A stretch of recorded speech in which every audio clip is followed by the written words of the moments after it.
හරි ළමයි අපි එදා ඝර්ෂණය කොටසක් කරා අපි අවසන් කොටස ඝර්ෂණය අද කරමු. එතකොට ඝර්ෂණය යටතේ අපි එදා අවසානට වගුවක් කතා කරා. කලින් දවසේ අවසාන වගුවක් කතා කරා. ඒකට අදාළව අපි ප්‍රස්ථාරයක් අඳිමු. හරිද? ඒ කියන්නේ යෙදූ බලය සහ ඝර්ෂණ බලය ආශ්‍රිත ප්‍රස්ථාරයක් අපිට අඳින්න පුළුවන් මේ විදිහට. දැන් ටිකක් මතක් කරමු බලන්න මොකක්ද උනේ? බලයක් යොදාගෙන ඒ කියන්නේ යොදන බලය වැඩි කරගෙන යද්දි සිද්ධ වුණේ මොකක්ද? මුලදී ඝර්ෂණ බලයයි යෙදූ බලයයි සමානව පැවතුණා. හරිද? ඝර්ෂණ බලයයි යෙදූ බලයයි සමානව පැවතුණා. ඒ කියන්නේ ඒ බලය අපි යොදන බලය වැඩි කරගෙන යද්දි ඝර්ෂණ බලයත් ඊට සමාන වැඩිවීමක් තමයි සිද්ධ වුනේ. අපි යොදන බලය සහ ඝර්ෂණ බලය විතරක් ක්‍රියාත්මක වන අවස්ථාවලදී. හරිද? එතකොට ඊට පස්සේ අවසානයේ ඝර්ෂණ බලයේ උපරිම අගයකට එනවා. අපි ඒකට කියනවා සීමාකාරී ඝර්ෂණ බලය කියලා. ඒ ඝර්ෂණ බලයේ උපරිම අවස්ථාවට ආවට පස්සේ ඊට වඩා අපි බලයක් යෙදුවොත් මොකද වෙන්නේ? ඝර්ෂණ බලය ගතික ඝර්ෂණ බලයට මාරු වෙනවා. එතකොට පොඩ්ඩක් ඝර්ෂණ බලය ක්ෂණිකව අඩුවීමක් සිද්ධ වෙනවා. එතනින් පස්සේ අපි කොච්චර බලය වැඩි කරත් ඝර්ෂණ බලය වෙනස් වෙන්නේ නැහැ. ඝර්ෂණ බලය නියතව පවතිනවා. හරිද? හරි. ඕකට අදාළව ඔය ප්‍රස්ථාරයක් හැදුවොත් මේ විදිහට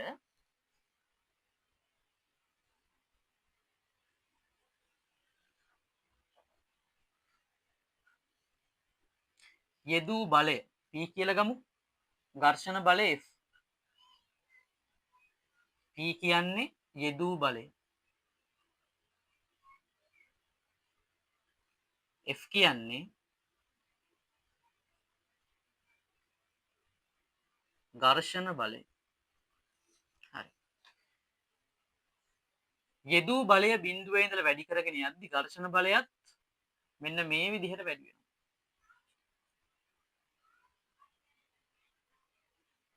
y සමාන mx ආකාරයට වැඩි වෙනවා සිද්ධ වෙනවා.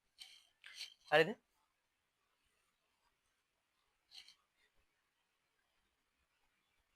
කොහොම. ඊට පස්සේ උපරිම අගයකට එළඹෙනවා.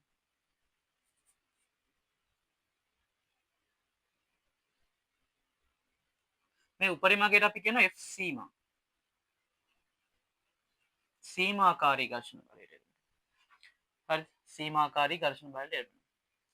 ඒක සීමාකාරී ඝර්ෂණ බලයට එළඹෙන වෙලාවට යොදන බලයත් F සීමාට සමාන වෙනවා. යොදන බලයත් F සීමාට සමානයි. හරි. සීමාකාරී ඝර්ෂණ අවස්ථාව. ඊට වඩා බලයක් යෙදුවොත් මොකද වෙන්නේ? ෂණිකව ඝර්ෂණ බලය පහළ ගිහිල්ලා නියත මට්ටමකට පැමිණෙනවා. හරිද? ආරම්භයේදී යෙදූ බලයයි ඝර්ෂණ බලයයි දෙකම වැඩි වෙනවා. හරිද? යෙදූ බලයයි ඝර්ෂණ බලයයි හැම වෙලාවකම සමානයි. දැන් මේ අවස්ථාවේ F සීමා අවස්ථාවේ යෙදූ බලයත් සීමාකාරී ඝර්ෂණ බලයට සමාන වෙනවා. මේ අවස්ථාවේ යෙදූ බලය F සීමාව නම් උපරිම අවස්ථාවේ ඝර්ෂණ බලයත් F සීමා වෙන්න ඕන. හරිද? එතන F සීමා සමාන වෙනවා. F සීමා වලින් පස්සේ බලයක් යෙදුවොත් ෂණිකව ඝර්ෂණ බලය අඩු වෙලා ඝර්ෂණ බලය නියතව අපි කොච්චර බලය වැඩි කරත් ඝර්ෂණ බලය නියතව පවතිනවා. මේ නියත ඝර්ෂණ බලයට අපි කියනවා ගතික ඝර්ෂණ බලය කියලා. හරිද? මෙන්න මේක අවස්ථාව මොකද්ද? ස්ථිතික අවස්ථාව. ස්ථිතික අවස්ථාව තමයි මේ ඉර.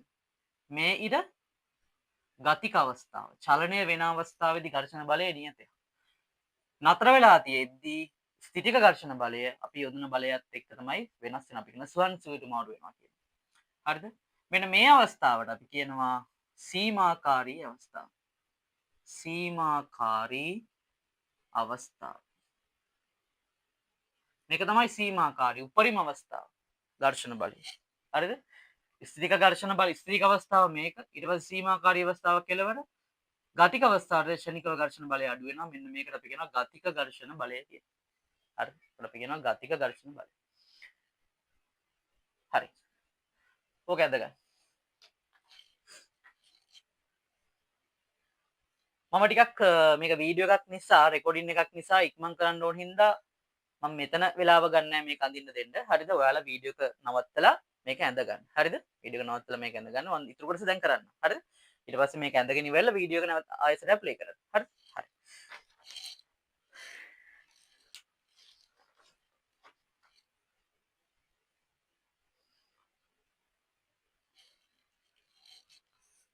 ලියන මාතෘකාව ඝර්ෂණ නියම. නෝට් එකක් තියෙන්නේ. ඝර්ෂණ නියම. ඝර්ෂණ නියම. ඔය මේ ටික ලියාගමු. ලියාගන්න.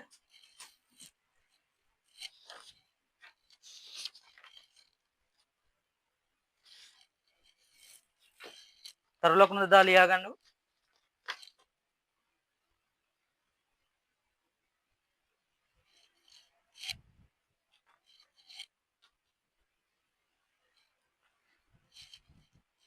ඝර්ෂණ නියම. හරි. පළවෙනි එක පළවෙනි තරු ලකුණ.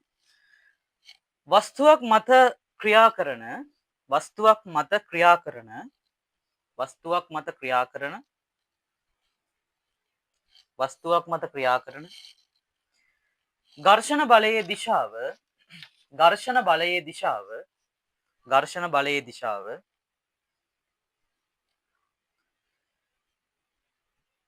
එම වස්තුව චලිත වීමට පොළඹවන හෝ චලිත වීමට පොළඹවන හෝ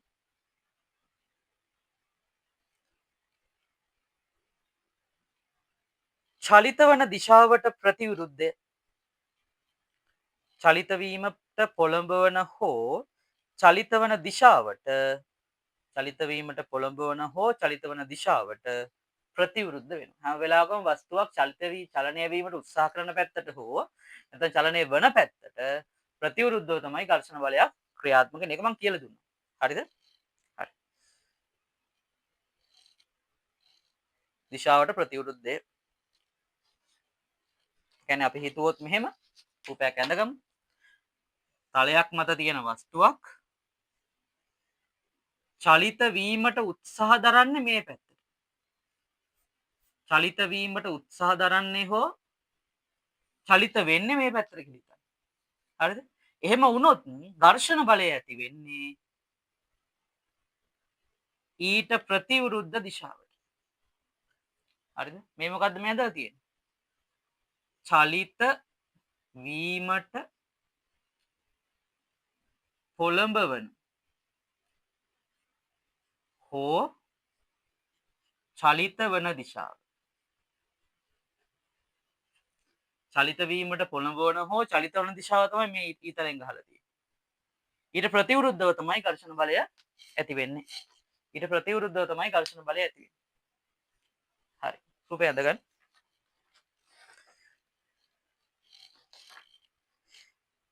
දෙවෙනි එක මේකටත් මෙහෙම තමයි මේ රූප අඳිනවට වෙලාව වීඩියෝ එක නවත්තලා රූපය අඳගන්න. හරි.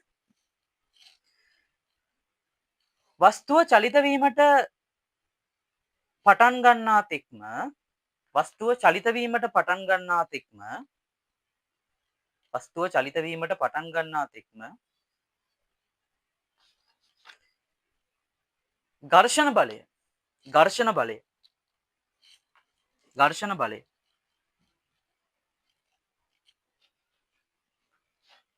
ඝර්ෂණ බලය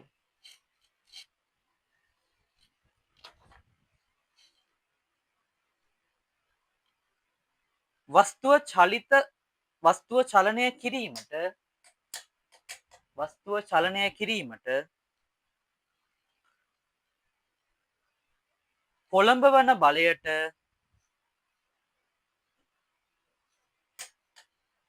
වස්තුව චලනය කිරීමට පොළඹවන බලයට සමාන වන ලෙසින් පොළඹවන බලයට සමාන වන ලෙසින්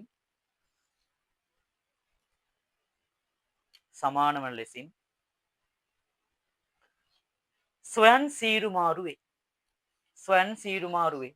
ඒ කියන්නේ මේ අවස්ථාවේ මෙන්න මේ අවස්ථාවේ යොදන බලයට ඝර්ෂණ බලය සමාන වෙන අවස්ථාව. අපි ඒකට කියනවා ස්වයන් සීරුමාරු අවස්ථාව කියලා. යොදන බලයට ඝර්ෂණ බලය සමානයි.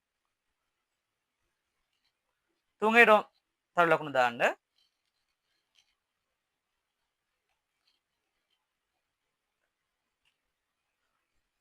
දී ඇති පෘෂ්ඨ දෙකක් අතරේ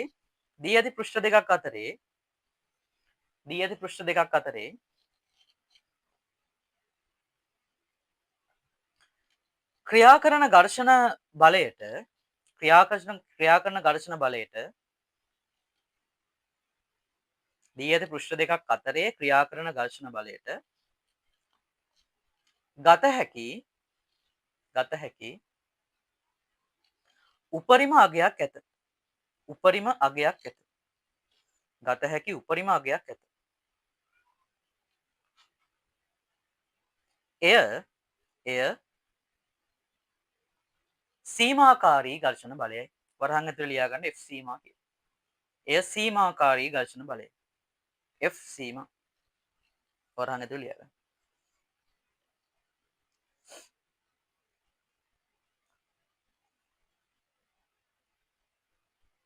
ඊළඟ එක දී ඇති පෘෂ්ඨ දෙකක් අතරේ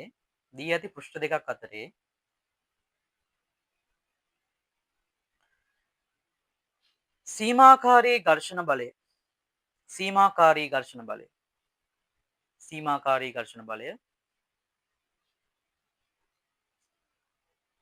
එම පෘෂ්ඨ දෙක අතර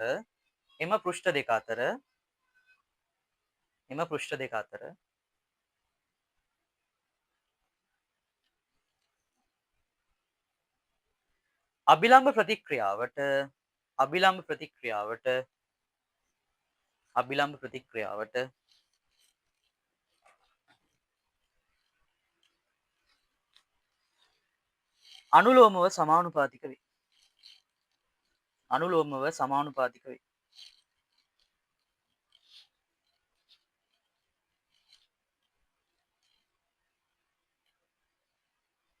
අනුලෝමව සමානුපාතික වේ.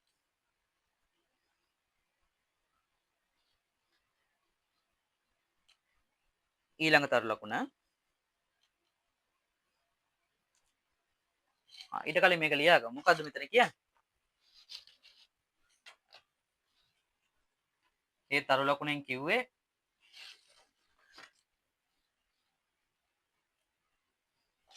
ඝර්ෂණ බලය අනුලෝමව සමානුපාතිකයි අභිලම්බ ප්‍රතික්‍රියාවට. F අනුලෝමයි R කියලා ලියාගන්න. F අනුලෝමයි R.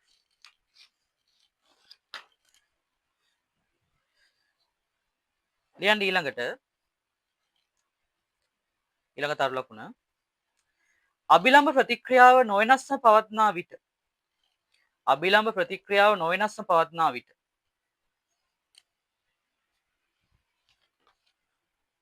පෘෂ්ඨ දෙක අතරේ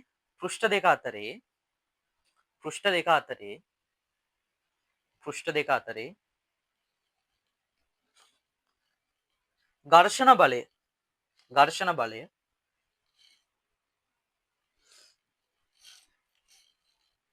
එම පෘෂ්ඨ ස්පර්ශ වන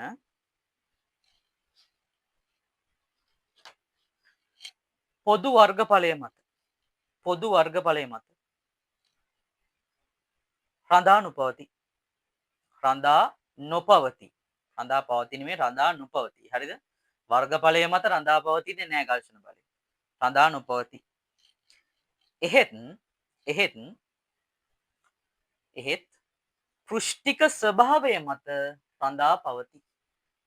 පෘෂ්ඨික ස්වභාවය මත රඳා පවතී. හරිද? මොකද්ද? රළුද සුමටද කියන එක. රළු ගතිය වැඩිද රළු ගතිය අඩුයිද කියන එක. ඒක අපි මොකෙන්ද මේ සමීකරණ ඇතුළට දැම්මේ? ඝර්ෂණ සංගුණකය භාවිතා කරලා. ඝර්ෂණ රළු ගතිය වැඩි නම් ඝර්ෂණ සංගුණකය වැඩි.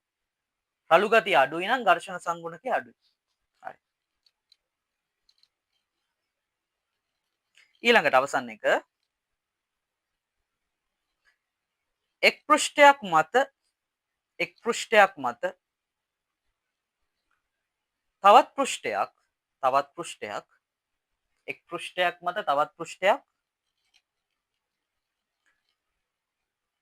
චලනය කිරීමේදී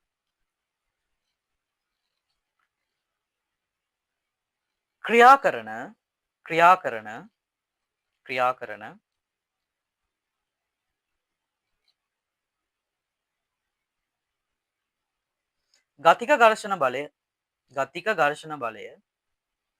ගතික ඝර්ෂණ බලය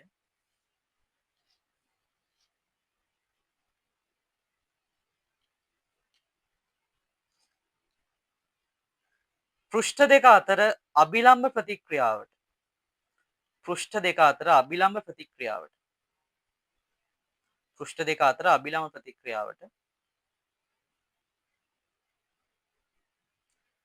සමානුපාතික වන අතර අභිලම්බ ප්‍රතික්‍රියාවට සමානුපාතික වන අතර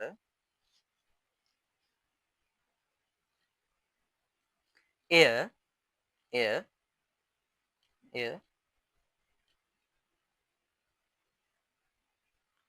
පෘෂ්ඨ අතර සාපේක්ෂ ප්‍රවේගය මත එය පෘෂ්ඨ අතර සාපේක්ෂ ප්‍රවේගය මත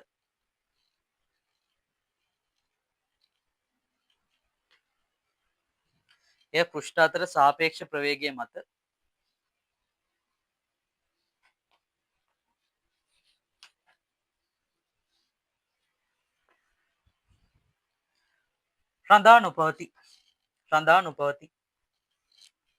රඳා නොපවති. මෙම ගතික ඝර්ෂණ බලය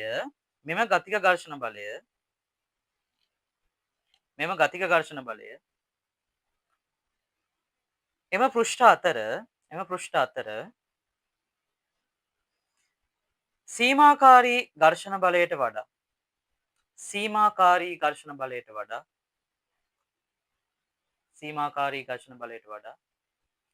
මදක් අඩු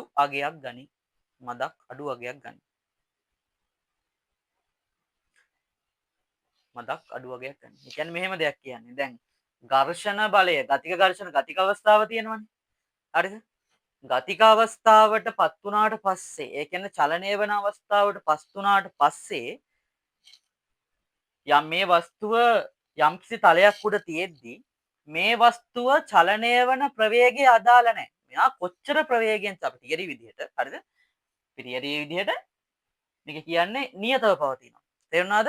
මේ වස්තුව කොච්චර ප්‍රවේගයක් අත් කරගත්තත්, හරිද? මේ වස්තුව කොච්චර ප්‍රවේගයක් අත් කරගත්තත් ඝර්ෂණ බලයේ වෙනසක් සිද්ධ වෙන්නේ නැහැ.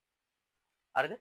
ඝර්ෂණ බලයේ වෙනසක් සිද්ධ වෙන්නේ නැහැ. ඝර්ෂණ බලය, ඒ ගතික ඝර්ෂණ බලය නියතව පවතින. හැබැයි ඒ ඝර්ෂණ බලය සීමාකාරී ඝර්ෂණ බලයට වඩා ටිකක් අඩු වෙනවා. ඒක තමයි මෙතන කියලා තියෙන්නේ. හරිද? සාපේක්ෂ ප්‍රවේගය කියන්නේ මේ පෘෂ්ඨය සහ මේ අතර ප්‍රවේගය.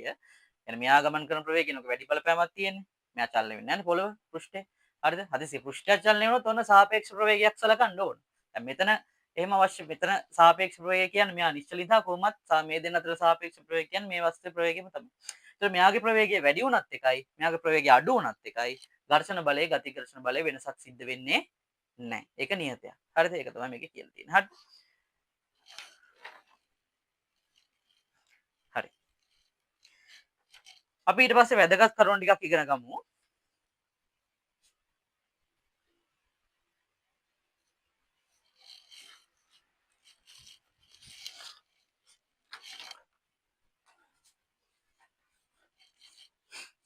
හරි, මාතෘකාව ලියන වැදගත් කරුණු කිය. විවිධ අවස්ථා ටිකක් බලමු ඝර්ෂණ බලය යෙදෙන.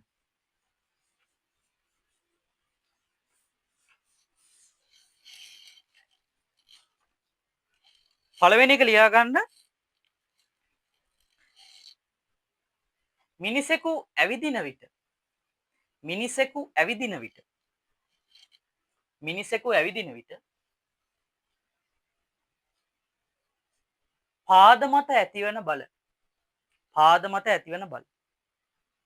පාද මත ඇතිවන බල.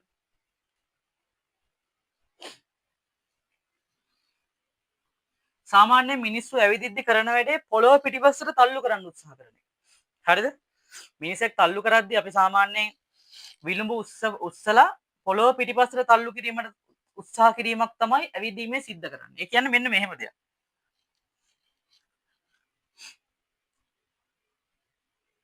ලස්සන රූපය ඇඳේද නැති වෙයිද දන්නේ නැහැ. හරිද?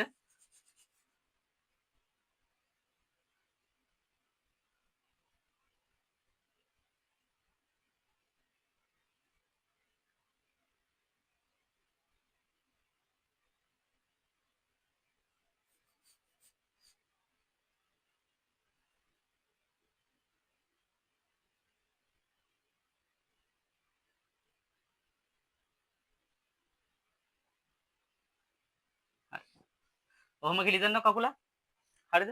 එතකොට මෙහෙම කකුල උස්සලා කරන වැඩේ මේ ඇඟිලි හරියෙන් මෙන්න මේ හරියෙන් පොළව පිටිපස්සට තල්ලු කරන්න උත්සාහ කරනවා. එතකොට තමයි පොළව පිටිපස්සට තල්ලු කරන්න උත්සාහ කරලා පොළව පිටිපස්සට යන්නේ නැහනේ. ඒක නිසා මොකද කරන්නේ? අපි තමයි ඉස්සරහට චලනය වෙන්නේ. තේරුණාද? එතකොට ඝර්ෂණ බලය ඇති වෙන්න ඕනේ කොයි පැත්තටද? මේ කකුල මගින් කරන වැඩේ පොළව මත යොදනවා පිටිපස්සට බලයක්. කොහොම පොළව තියෙනවා නම් කකුල මගින් පොළව මත යොදනවා පිටිපස්සට බලයක්. හරිද? කකුලේ මේ ඇඟිලි මගින් පිටිපස්සට තල්ලු කරනවා පොළොව. කියන්නේ පොළොව මත පිටිපස්සට බලයක් යොදනවා. හරිද? පිටිපස්සට බලයක් යොදද්දී අපි අයිස් මත වගේ හිටියනම් මොකද වෙන්නේ? හරිද? අයිස් මත වගේ ඝර්ෂණ බලය ගොඩාක් අඩු තැනක හිටියනම් පිටිපස්සට බලයක් යොදද්දී මොකද වෙන්නේ? කකුල පිටිපස්සට ලිස්සලා යනවා. එයි ඝර්ෂණ බලයක් ඇති කරගන්න විදිහක් නැහැ සුමට තලයක. එතකොට මේ පැත්තට ලිස්සනවා කකුල. හැබැයි රළු තලයක හිටියොත් මේ කකුලෙන් පොළව මත පිටිපස්සට ඒ කියන්නේ මේ පැත්තට බලයක් ඇති කරද්දී ඊට සමාන බලයක්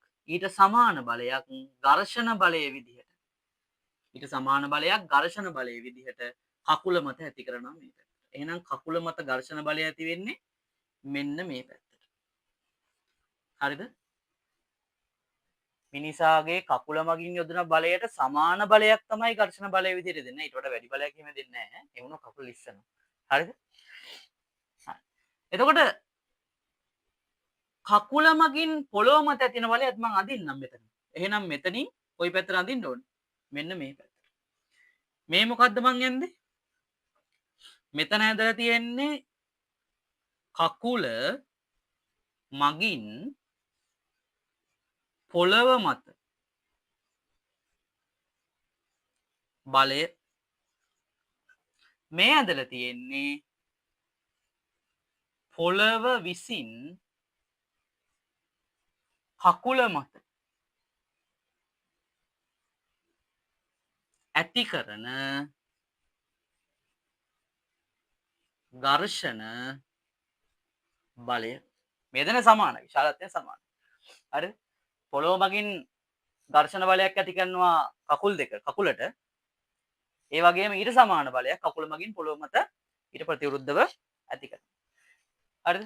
කියන්නේ මේ මිනිසාගේ කකුල මගින් මේ පැත්තට තල්ලුවක් දෙන්නේ. හරිද? කකුල මේ පැත්තට තල්ලුවක් දෙන්නේ. අපි හිතමුකෝ මෙහෙම ඉඳලා මේ පැත්තට තල්ලුවක් දෙනවා. මේ පැත්තට තල්ලුවක් දෙන්න හදද්දි යන්නේ නැහැ කියන්නේ කොහොමද? මේ පැත්තට තල්ලු වෙන්නේ නැත්නම් අත. ඒ කියන්නේ මේ බෝඩ් එකෙන් මගේ අත මේ පැත්තට තල්ලු වෙන්න දෙන්නේ නැති කරනවා. මම මේ පැත්තට අත ඇද්දොත් මම මෙහෙම තියාගෙන අත මේ පැත්තට ඇද්දොත් අත මේ පැත්තට එන්නේ නැත්තම් කොච්චර ඇද්දත් අත මේ පැත්තට එන්නේ නැහැ කියන්නේ බෝඩ් එක විසින් මගේ අත මේ පැත්තට ඇදිලා එන එක. මෙහෙට ඇදිලා එන එක නතර කරනවා. හරිද? මෙහෙට ඇදිලා එන එක නතර කරනවා. මෙහෙට ඇදිලා එන එක නතර කරන්න බෝඩ් එකකින් ඝර්ෂණ බලයක් මගේ අත මත කොහෙටද දෙන්න ඕනේ? මේ පැත්තට. ඒ වගේ තමයි මේ කකුල මගින් මෙන්න මෙතන තියෙන කකුල මගින් මේ කකුලෙන් බලයක් ඇති කරනවා පිටිපස්සට. ඔයාලා ඇවිදලා බලන්න පොඩ්ඩක් කොයි පැත්තද බලය යොදන්නේ කියලා. පිටිපස්සට බලයක් යොදද්දී කකුල පිටිපස්සට ලිස්සලා යන්නේ නැහැ. ඇයි ලිස්සලා යන්නේ නැත්තේ? පොළව මගින් යෙදූ බලයට සමාන ඝර්ෂණ බලයක් ඇති කරලා කකුල පහළ ලිස්සන එක නතර කරනවා. හරිද? ඝර්ෂණ බලය ඇති වෙන්නේ කකුල මත ඔය විදිහට. හැබැයි ඒ වගේම තව බලයක් තියෙනවා කකුල මත. ඒකත් අදිමු මෙතන. දැන් විලුඹ මේ ඇඟිල්ල මෙතන තද ගෑවෙද්දී පොළව තද කිරීමකුත් සිද්ධ වෙනවා. එහෙනම් මෙතනින් ඉහළට අභිලම්බ ප්‍රතික්‍රියාවකුත් ඇති වෙනවා. හරිද? පොළව මගින් කකුල මත ඇති වෙන අභිලම්බ ප්‍රතික්‍රියාව. උඩ කියන්නේ පල්ලෙහා පොළව මතත් මීට සමාන ප්‍රතික්‍රියාව පහළට ඇති වෙනවා. ඒක අඳින්න අවශ්‍ය නැහැ. ඉතින් නැණි කොහොමද අඳින්නේ? හරිද? කකුල මත ඇති වෙන බලය විතරක් අපි කතා කරද්දී මේ R සහ F කියන බල දෙකම ඇති වෙනවා.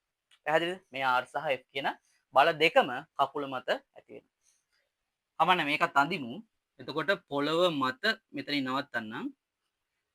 පොළව මතත් මේ අභිලම්බ ප්‍රතික්‍රියාවට සමාන බලයක් ඇති කරනවා. එතකොට කවුරු හරි ඔයාගෙන් ඇහුවොත් එහෙම ඇවිදිද්දි කකුල මත ඇතිවන සංප්‍රයුක්ත බලය කොයි පැත්තටද තියෙන්නේ කියලා. කොහෙටද තියෙන්න ඕන? මේ දෙන්නගේ විශාලත්වය කොහෙට හරි යයි. මම අදින්න සාමාන්‍යයෙන් මෙන්න මේ වගේ රේඛාවක්. හරි. මෙන්න මේ පැත්තට තමයි ඝර්ෂණ බලය සහ අභිලම්බ ප්‍රතික්‍රියාවේ දෙකම ඝර්ෂණ බලය සහ අභිලම්බ ප්‍රතික්‍රියාව සංප්‍රයුක්ත බලය ක්‍රියා කරන්නේ. එහෙනම් ඇවිදීමේදී කකුලක් මත පොළොව මගින් නැතිවන සංප්‍රයුක්ත බලය ක්‍රියා කරන්නේ මෙන්න මේ විදිහට ආනත දිශාවට. හරිද? කකුල මගින් පොළොව මත බලයක් ඇති කරන්නේ කොයි දිශාවටද? ඒත් මේ වගේ ආනත දිශාවට. ඔයාලා මේ ඉර ටිකක් දිගට ඇඳගෙන මේක පැත්තකින් මේ පැත්තෙන් වගේ ලියලා ඒක ඇඳගන්න. හරිද? මේ ඉර ටික. හරිද? මේ ඇඳලා තියෙන්නේ මොකද්ද? මේ ඒක රේඛීයව තියෙන්න ඕනේ. පොඩ්ඩක් ඇඳ ගතියක් තියෙනවා. සමාන්තරව මේ අය මේ සමාන්තරව තියෙන්න ඕනේ. හරිද? හරි. ඒක ඔයාලා ඇඳ ගන්න හරියට අඩුවල තියලා. කකුල මත ඇති වෙන බල මේ විදිහට ක්‍රියාත්මක වෙනවා. පොළොව මත ඇති වෙන බලය මේ විදිහට ක්‍රියාත්මක වෙනවා. හරි. රූපය ඇඳගන්න.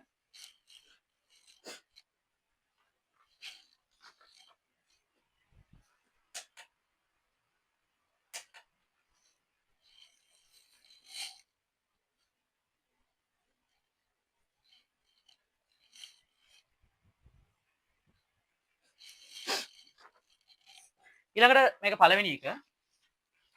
දෙවෙනි එක. රූපය ඇඳගෙන ලියා ගන්න මෙහෙම.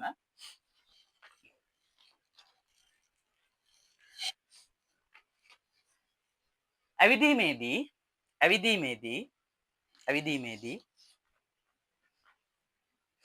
කකුලේ ඇඟිලි විසින්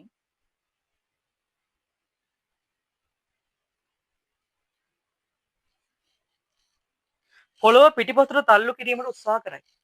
පොළොව පිටුපසට තල්ලු කිරීමට උත්සාහ කරයි. පොළොව පිටුපසට තල්ලු කිරීමට උත්සාහ කරයි.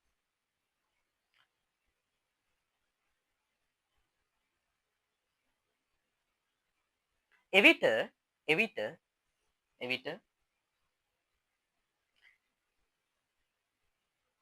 පොළොව චලනය නොවන බැවින් පොළොව චලනය වෙන්නේ නැහනේ. පොළොව චලනය නොවන බැවින් අපිට සාපේක්ෂව පොළොව චලනය වෙන්නේ. හරි. හරි. ඒතකොට මේ කියන්නේ අපි මේවා කරලාගෙන පොළොව පස්සට එහෙම යන්නේ නැහැ. හරිද? පොළොව චලනය නොවන බැවින් කකුල විසින් පොළවට සමාන්තරව යෙදූ බලයට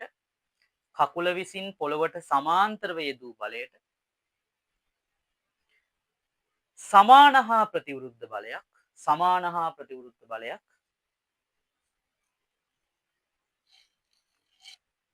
ඝර්ෂණ බලය ලෙස ඉදිරියට ක්‍රියා කරයි. ඝර්ෂණ බලය ලෙස ඉදිරියට ක්‍රියා කරයි.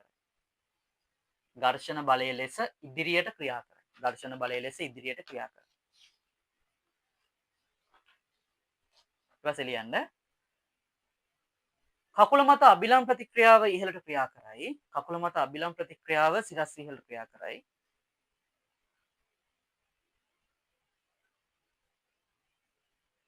ඝර්ෂණ බලය සහ අබිලම් ප්‍රතික්‍රියාවේ සංප්‍රයුක්ත බලය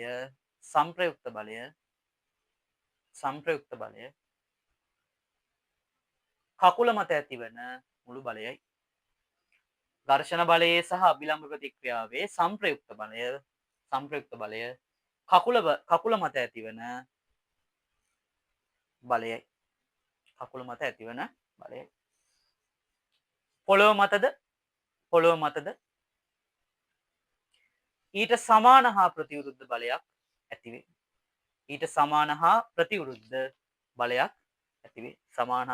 බලයක් ඇතිවේ. මේ රූපය ඇඳිද්දි මේකට මට්ටුල තියලා එයා කෙලින්ම පල්ලෙහාට අඳින්න. මේකට සමාන්තර බලයක් තමයි තියෙන්නේ. මේක පොඩ්ඩක් එහෙම වෙලා තියෙනවා. ඒක වැඩි හිතන්න එපා. හරි. දැන් හිතන්න එපා. දැන් කලින් ගණන් වල කිව්වේ මොකක්ද? චලනය වන පැත්තට ප්‍රතිවිරුද්ධව ඝර්ෂණ බලය. එතකොට මිනිසා ඇවිදින්නේ මේ පැත්තට. දැන් මෙහෙම කකුල තිබ්බනම් ඇවිදින්නේ මේ පැත්තට. මිනිසා ඇවිදින්නේ මේ පැත්තට. එහෙනම් ඝර්ෂණ බලය පිටිපස්සටනේ කියලා කතාවක් නම් කියන්න එපා. හරිද? හරි. එතකොට මිනිසා ඇවිදිද්දි මේ කතාව මම කියලා දෙන්න. මොකද්ද? මිනිසා ඇවිදිද්දි මිනිසාගේ කකුල මතින් පොළොව පිටිපස්සට තල්ලු කිරීමක් කරන්නේ. එහෙනම් ඊට සමාන බලයක් තමයි ඝර්ෂණ බලය විදිහට ඉදිරියට ක්‍රියාත්මක වෙන්නේ. හරිද? ඉදිරියට ඝර්ෂණ බලය ක්‍රියාත්මක වෙන්නේ. හරිද? මිනිසා ඉස්සරහට ගියා කියලා ඝර්ෂණ බලය පිටිපස්සටින් ක්‍රියාත්මක වෙන්නේ නැහැ හැබැයි. හරි.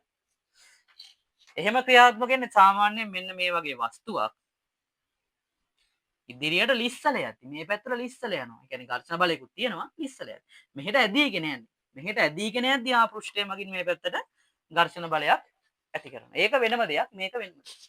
හරිද? හරි. ඊළඟට ලියාගමු රූපය අඳ ගන්න ඔයාලා. හරිද? ලා තියෙනවා. පාපැදියක රෝද මත ඇති වෙන බල. පාපැදියක රෝද මත ඇති වෙන බල. පාපැදියක රෝද මත ඇති වෙන බල. සාමාන්‍ය ලොකු බයිසිකලයක්. හරිද? පොඩි අය පදින ගන්නේ පොඩි අය පදිනට ඉස්සරහා රෝද කරගෙන එක තියෙන්නේ. ඒක එහෙම නෙමෙයි. හරිද? පිටිපස්ස රෝද කරගෙන බයිසිකලයක් ගැන කතා කරන්නේ.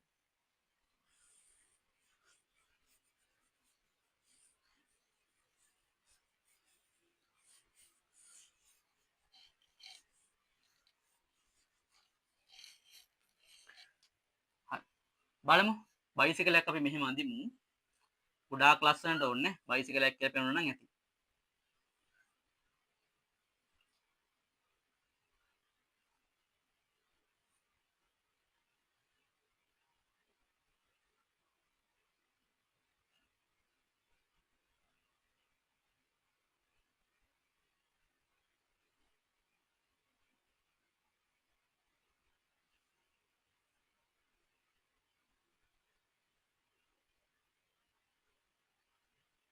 මේ හරිය තියෙනවා පැටල් එක තියෙනවා. මේකෙන් මේකට චේන් එකක් ගිහිල්ලා තියෙනවා.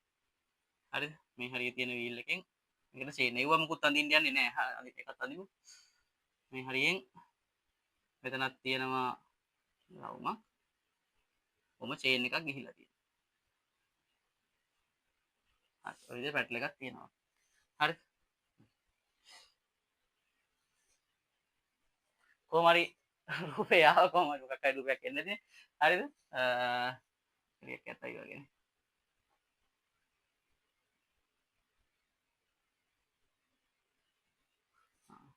මොකක් හරි රූපයක් ඇවිල්ලා දෙනවා බයිසිකල් එක රූපයක්. හරිද? එතකොට මෙන්න මේ වගේ තමයි බයිසිකල් ඉස්සරහා කොටස. එතකොට බයිසිකල් යන්නේ කොයි පැත්තටද? පැදගෙන යන්නේ. මේ පැත්තටනේ. හරි. බයිසිකලේ මේ පැත්තට තමයි චලනය වෙන්නේ. බයිසිකලේ පදින එක්කනා මෙන්න මේ පැටල් එක පාගනවා. මේ පැත්තට පාගද්දී මේ රෝදෙ මගින් පිටිපස්සා රෝදෙම තමයි අපි කරකවන්නේ. පිටිපස්සා රෝදේ තමයි පදින එක්කනා කරකවන්නේ. එතකොට පිටිපස්සා රෝදෙ මගින් මොකද කරන්නේ? ඉදිරියට යන්න උත්සාහ කරලා. ඇවිදිනවා වගේ තමයි එතන. හරිද? පිටිපස්සා රෝදේ අපි මෙතනින් බලයක් විදලා පිටිපස්සා රෝදේ මේ පැත්තට කරකවන්න හදද්දී පිටිපස්සා රෝදේ ගෑවිලා තියෙන්නේ මොකක් උඩ මොකකද ගෑවිලා තියෙන්නේ? පොළවේ. මොකක් හරි පෘෂ්ඨයක ගෑවිලා තියෙන්නේ. හරිද? පිටිපස්සා රෝදේ පෘෂ්ඨයක ගෑවිලා තියෙන නිසා අපි මෙහෙන් කරකද්දි මේ රෝදේ කැරකෙන්න උත්සාහ දරනවා මෙන්න මේ විදියට මේ පැත්තට. අපි මේ බෝඩ් එකේ විදියට වාම ආවර්තන කැරකෙන්න හදනවා. හරිද? මේ පැත්තට කැරකෙන්න හදද්දි මෙන්න මේ ලක්ෂණේ පොළවේ ස්පර්ශ වෙන ලක්ෂය. ඒ ලක්ෂයෙන් මොකද කරන්නේ? ඒ ලක්ෂයෙන් පොළව තල්ලු කරනවා මේ පැත්තට. මෙයා කැරකෙන්නේ කොයි පැත්තටද? වාම ආවර්තව. හරිද? වාම ආවර්තව කැරකෙද්දී මෙන්න මෙතන තියෙන ටයර් කොටස මේ පැත්තට තල්ලු වීම සිද්ධ කරන්නේ. ටයරේ මේ පැත්තට තල්ලු කරද්දී දැන් අපි හිතමුකෝ මෙහෙම. මගේ මෙහෙම අත තියෙනවා. හරිද? අත උඩ මම පෑනක් තියලා මෙහෙම තියලා මෙන්න මේ දිශාවට මෙහෙට. හරිද? මෙතනින් මේ ලක්ෂ්‍ය මේ පැත්තෙන් තල්ලු වෙන්න හදන්නේ. අත උඩම ගෑවිලා තියෙදි මම පෑන මේ පැත්තට තල්ලු කරන්න උත්සාහ කරනවා. ඔන්න මම මේ අත මුකුත් වෙන්නේ නැහැ. පෑන මෙහෙම තියලා මම මේ පැත්තට අදිනවා. ඕම් ඔහම අදිනවා. තද කරලා අදිනවා. හරිද? එතකොට මොකද වෙන්නේ? සමහරට මෙන්න මේ පෑන අපි මෙහෙම තද කරලා තියෙන නිසා මම මේ පැත්තට කොච්චර ඇද්දත් මේ පෑන මේ පැත්තට තල්ලු වෙන්නේ නැහැ. මේ පැත්තට තල්ලු වෙන්නේ නැතුව තියනවා කියලා. පෑන මේ පැත්තට තල්ලු වෙන්නේ නැතුව තියෙන්න නම් අල්ල මගින් පෑන මත කොයි පැත්තටද බලයක් තියෙන්න ඕන. ඝර්ෂණ බලය ක්‍රියාත්මක වෙන්න ඕන. මේ පැත්ත. ඒ වගේ තමයි මේ රෝදය කැරකෙන්න උත්සාහ කරන්නේ මෙහෙට වාමාවර්තව. එහෙනම් මෙතන මේ පෘෂ්ඨයේ පොළවේ ස්පර්ශ වෙන ලක්ෂය මගින් පොළව මත බලයක් ඇති කරන්නේ මේ පැත්තට. පොළව මත බලය ඇති වෙන්නේ මේ පැත්තට. හරිද? පොළව මත බලය ඇති වෙන්නේ මේ පැත්තට. එහෙනම් රෝදය මත රෝදයයි එකතැන කැරකෙන්නේ. හරිද? රෝදේ එකතැන කැරකෙන්නේ නැහැ හැබැයි. එකතැන කැරකෙන්නේ නැහැ. ඒ වුණා රෝදේ මොකද වෙන්නේ? කැරකි කැරකි ඉස්සරහට යනවා. හරිද? එහෙම සිද්ධ වෙන්නේ මේ රෝදය මගින් පොළව මත යෙදූ බලයට රෝදය මගින් පොළොව මතේ දූ බලයට සමාන හා ප්‍රතිවිරුද්ධ බලයක් ඝර්ෂණ බලය ලෙස මෙන්න මේ රෝදය මත ක්‍රියාත්මක වෙනවා. ඒ බලයත් F1 කියලාම දාගන්න. එහෙනම් මේ රෝදය මගින් පොළොව මත ඇති කරන බලයට සමාන බලයක් පොළොව විසින් රෝදය මත ඝර්ෂණ බලය විදිහට ඇති කරනවා. ඒ බලය කොයි පැත්තටද තියෙන්නේ? ඉස්සරහට. හරි ඉස්සරහට තියෙන්නේ. බයිසිකලේ ඉස්සරහට. ඔය පිටිපස්සා රෝද ගැන කතා කරන්නේ. පිටිපස්සා රෝද තමයි අපි කරකන රෝදය. අපි කරකන්න උත්සාහ කරද්දී අපි පාගද්දී ඔය බයිසිකලේ පාගද්දී කැරකෙන්නේ පිටිපස්සා රෝද. පිටිපස්සා රෝද කැරකෙද්දී මෙතන ඝර්ෂණ බලය නිසා මේ පැත්තට බලයක් යොදද්දී මේක ලිස්සල යන්නේ නැහැ රෝද. එක තැන ලිස්සනවා නම් මේ විදිහට එක තැන කරා. මඩේ ගියොත් එහෙම එක තැන කැරකෙන්නේ රෝද. ඇයි මඩේ ගියොත් රෝද එක තැන කැරකෙන්නේ? මේ පැත්තට රෝදේ කැරකෙනවා. මේ පැත්තට රෝදේ කැරකෙද්දී මඩේ යද්දී අර මේ පැත්තට පොළොව මත රෝදයෙන් මෙහෙම F1 බලයක් ඇති කරනවා. හැබැයි මඩවල ඝර්ෂණ බලය අඩුයිනේ. හරිද? මේ රෝදෙ මගින් පොළොව මත ඇති කරන බලය ඒ මඩ කියන පෘෂ්ඨයට ඇති කරන්න පුළුවන් උපරිම ඝර්ෂණ බලයට වඩා. අපි කියන සීමාකාරී ඝර්ෂණ බලය කියන්නේ. මේ ටයර් සහ මඩ තියෙන පෘෂ්ඨය අතර ඇති වෙන්න පුළුවන් උපරිම සීමාකාරී ඝර්ෂණ බලයට. හරිද? සීමාකාරී ඝර්ෂණ බලයට වඩා වැඩි බලයක් ටයර් විසින් පෘෂ්ඨය මත ඇති කරොත් ඒ වෙලාවට ඉතින් කරන්න දෙයක් නැහැ. පෘෂ්ඨයටත් දරාගෙන ඉන්න බෑනේ ඒක. පෘෂ්ඨය මගින් මොකද කරන්නේ? එහෙනම් චලනය දැන් කියලා එක තැන රෝදේ කරගෙන දැන් වාහනයෙන් ගොඩක් එහෙම කරගෙන දැකලා තියෙනවා මඩේ යද්දි. ඒ ඝර්ෂණ බලය අඩු නිසා. හරිද? එතකොට මෙතන ඝර්ෂණ බලය අපිට ඕන තරම් තියෙනවා. ඒක නිසා මොකද වෙන්නේ? මේ පැත්තට ඝර්ෂණ බලයක් ඇති. අර කැරකෙද්දි ඝර්ෂණ බලයක් නැතුවම නෙමෙයි. කැරකෙද්දි ඝර්ෂණ බලයක් ඇති වෙනවා. හැබැයි එතන තියෙන්නේ ගතික ඝර්ෂණ බලය. ඒ ඝර්ෂණ බලය මේ යොදන බලයට වඩා ටයරය විසින් පොළොව මත යොදන බලයට වඩා ඝර්ෂණ බලය ටිකක් අඩුයි. හරිද? ඒක නිරෝධ කැරකෙන්නේ. එකතැන කැරකෙන්නේ. හරිද? හැබැයි මේ අවස්ථාවේ මතක තියාගන්න මේ රෝදේ පෙරලෙන අවස්ථාව. රෝදේ පෙරලි යන්නේ. එකතැන ඒ කියන්නේ රෝදේ පෙරලි ඉස්සරහට යන වාහන. ඒ අවස්ථාවේදී මොකද වෙන්නේ? මෙතන ලිස්සීමක් සිද්ධ වෙන්නේ නැහැ. මෙතන ටයරය ලිස්සීමක් සිද්ධ වෙන්නේ නැහැ. එහෙනම් ස්ථිතික ඝර්ෂණ බලයක් ක්‍රියාත්මක වෙන්නේ. අර මඩේ යද්දි රෝදේ එකතැන වගේ කරකිනවා නම් තමයි රෝදය සහ පෘෂ්ඨය අතර සාපේක්ෂ චලිතයක් තියෙන්නේ. ඒකට ගතික ඝර්ෂණ බලය කතා කරන්නේ. මෙතන තියෙන ස්ථිතික ඝර්ෂණ බලයක්. ඒක නිසා පොළොව රෝදය විසින් පොළොව මත යොදන බලයට සමාන බලයක් තමයි පොළොව විසින් ඝර්ෂණ බලය විදිහට යෙදෙන්නේ. හරිද? ඒ වගේම මෙතනින් අභිලම්බ ප්‍රතික්‍රියාවකුත් ඉහළට ඇති වෙනවා. අභිලම්බ ප්‍රතික්‍රියාවකුත් ඉහළට ඇති වෙනවා. හරි. මෙතන මොකක්ද ඇති වෙන්නේ? අභිලම්බ ප්‍රතික්‍රියාව. ඒක තන්දිමුයි. R1. ඊට සමාන ප්‍රතික්‍රියාව පහළට ඇති වෙනවා. හරිද? රෝදේ මගින් පහළට ඇති කරනවා. අභිලම්බ ප්‍රතික්‍රියාව. ඝර්ෂණ බලය ඇහුවොත් ඉතින් ඒ වෙනතර වැඩක් නැහැ. දැන් පොදු බලය සම්පූර්ණ බලය මොකද්ද? මේ රෝදෙ මගින් නැති කරන. රෝදෙ මගින් නැති කරන සම්පූර්ණ බලය තියෙන්නේ. පොළොව මගින් රෝදෙ මත තියෙන්නේ මේ පැත්තට බලයක්. රෝදෙ මගින් පොළොව මත තියෙන්නේ මේ පැත්තට බලයක්. හරිද? මේ විදිහට හදාගන්න පුළුවන්. හරි. ඊළඟට දැන් ඉස්සරහා රෝදෙ මොකද වෙන්නේ? ඉස්සරහා රෝදෙ මොකුත් වෙන්නේ නැහැ. යන්නම් වාලේ කැරකි කැරකි යනවා. හරිද? ඉස්සරහා රෝදෙ යන්නම් වාලේ කැරකි කැරකි. ඇයි ඉස්සරහා රෝදෙ කැරකෙන්නේ? කවුරුත් පාගලද? නෑ. කවුරුත් පාගලා නෙමෙයි. ඉස්සරහා රෝදේ කැරකෙන්නේ බයිසිකලේ ඉස්සරහට තල්ලු වෙලා එන හින්දා. පිටිපස්සා රෝදේ මගින් බයිසිකලේ ඉස්සරහට තල්ලු කරලා දෙනවා. ඇයි පිටිපස්සා රෝදේ කැරක් කැරක ඉස්සරහට ඉස්සරහට රෝදේට අනිවාර්යෙන් කැරකෙන්න ඕන. හැබැයි ඉස්සරහා රෝදේ කැරකෙන්නේ දැන් ඔය බයිසිකල් පදින කට්ටිය ඉස්සරහා රෝදේ උස්සන් යද්දි ඉස්සරහා රෝදේ කැරකෙනවා. උස්සගෙන යද්දි ඉස්සරහා රෝදේ කැරකෙන්නේ නැහනේ. ඇයි ඉස්සරහා රෝදේ කැරකෙන්නේ නැත්තේ? ඉස්සරහා රෝදේ මත කවුරුත් කැරකෙන විදිහට බලයක් ඇති කරන්නේ නැහැ. වාතෙන් ඇති කරන්නේ නැහැ.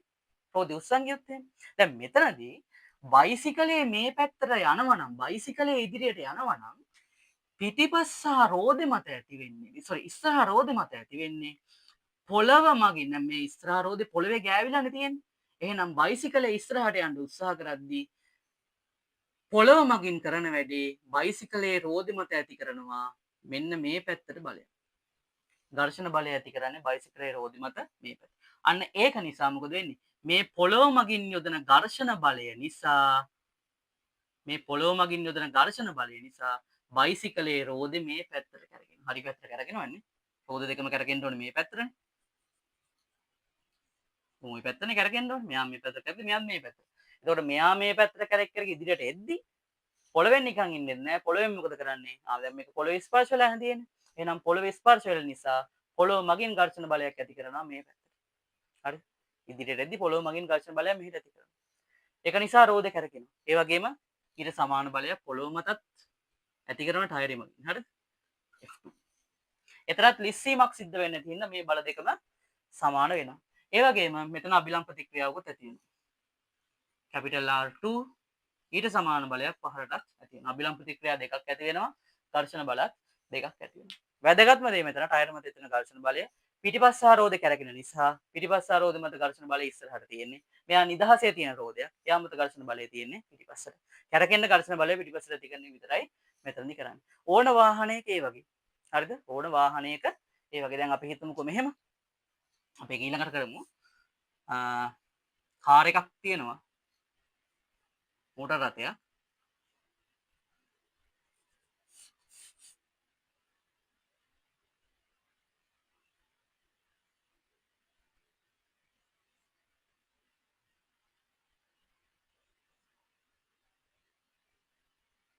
ඔහොම මෝටර මේක ඉදිරි පැත්ත. හරි. මේ ඉදිරිය. මේ රෝද දෙක තමයි කැරකෙන්නේ මෝටර රථේ. ඉස්සරහ සහ පිටිපස්ස. රෝද හතරක් තියෙනවා එක පැත්ත විතරක් අදිමු. එතකොට මේක අපි හිතමුකෝ ඉදිරියේ තියෙන රෝද කරකන මෝටර රථයක් කියලා. ඉදිරියේ තියෙන එන්ජිම මගින් කරකන්නේ ඉදිරි රෝද දෙක. අපි කියන්නේ ෆ්‍රොන්ට් වීල් වාහන කියලා. හරිද? ඒ කියන්නේ ඉදිරි වාහන ඉදිරි රෝද දෙක තමයි කරකන්නේ. හරිද?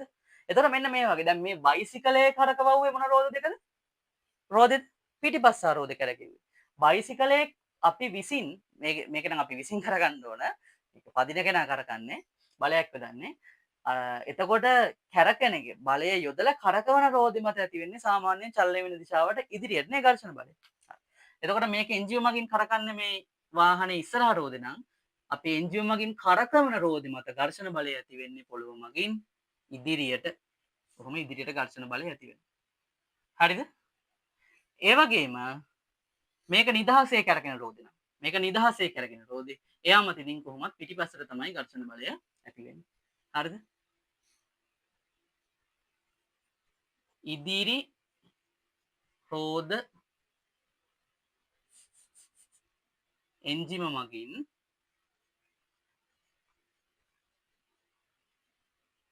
ඉදිරි රෝද කරකවන විට ඊට පස්සේ එන්ජිම මගින් පිටුපස මගේ අකුරු නම් කැතයි බහදලා ලියාගන්න. හරිද? පිටුපස රෝද කරකවන විට. ඒකට දාලා පල්ලෙහා රූපය අඳිමු.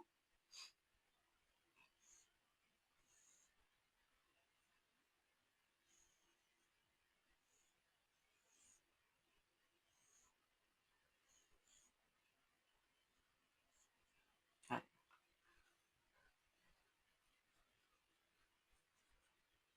මේකේ කරකවන පිටුපස රෝද. කලින්ගේ ඉස්සරහ රෝදනේ කරකවුවේ. එන්ජිම මගින් කරකවන පිටිපස්ස රෝද. හරිද? පිටිපස්ස රෝද කරකවද්දි එහෙනම් මේ රෝදේ තමයි කැරකෙන්න උත්සාහ කරන්නේ පොළ උඩ තියෙන්නේ. එහෙනම් පිටිපස්ස රෝද මත ඝර්ෂණ බලය ක්‍රියාත්මක වෙන්නේ ඉස්සරහට. පිටිපස්ස රෝද මත ඝර්ෂණ බලය ක්‍රියාත්මක වෙන්නේ ඉස්සරහට. හරිද? පිටිපස්ස රෝද මත ඝර්ෂණ බලය ක්‍රියාත්මක වෙන්නේ ඉස්සරහට. ඉස්සරහ රෝදේ නිදහසේ කරගෙන කියන්නේ මේ වාහනවල ඉස්සරහ රෝදේ නිදහසේ කරගෙන. එහෙනම් ඉස්සරහ රෝද නිදහසේ කරගෙනවා නම් ඒ වෙලාවේදී ඝර්ෂණ බලය ඇති වෙන්නේ රෝදේ මත පිටිපස්ස. හරිද? ඔය විදිහට අඳින්න පුළුවන්. වම් පැත්තක F2 හරි.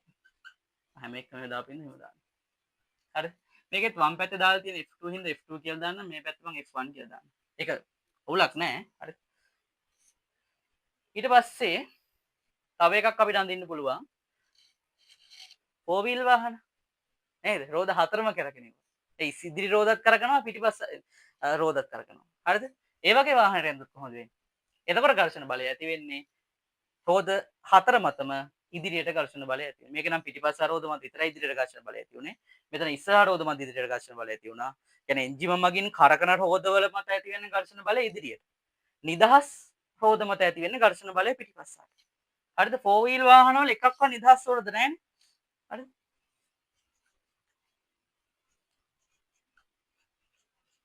එතකොට මේක මදින්න. හරිද? මේ වගේ කාර් ඌවගෙන නැහැ සාමාන්‍යයෙන්. ටික ලොකු වාහනයක් අඳිමු.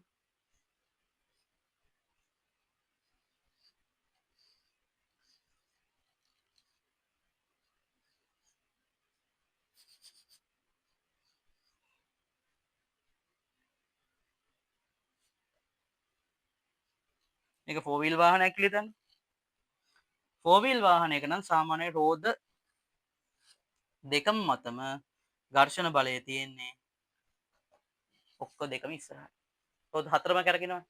එහෙනම් ඉදිරි රෝද වලටයි පිටිපස්ස රෝද වලටයි හැම රෝදයක් මතම තියෙන ඝර්ෂණ බලය ඉදිරියට. හරි. බයිසිකලයක මෙහෙම. බයිසිකලය කරකින පිටිපස්ස ආරෝධනේ කරකවන්නේ. බලය යොදන පිටිපස්ස ආරෝධ මත. එහෙනම් එයා මත දෙන්න ඕනේ ඉදිරියට ඝර්ෂණ බලය. මේක නිදහස් රෝදය. නිදහස් රෝදය මත පිටිපස්සට ඝර්ෂණ බලය තියෙනවා. මෝටර රථයකත් ඉදිරි රෝදය කරකිනවා නම් ඒ කරකින රෝදය මත ඝර්ෂණ බලය ඉදිරියට, නිදහස් රෝදය මත ඝර්ෂණ බලය පිටුපසට. මේකෙත් ඒ වගේ. මේක නම් නිදහස් රෝද නැහැ. එහෙනම් ඝර්ෂණ බල රෝද හතරටම ඉදිරියට ක්‍රියාත්මක වෙන්න ඕනේ. හරි. අපි බයිසිකලේ කතාවනේ කතා කරේ නේද? බයිසිකලයක අනිත් වඳින්න යන්න එපා. බයිසිකලේ රූප සරහන විතරක් ඇඳගන්න. ඊට පස්සේ ලියන්න මෙහෙම. වීඩියෝ නවත්තලා මේක ඇඳගන්න. බයිසිකල් රූප විතර. ඊට පස්සේ ලියා ගන්න මෙහෙම.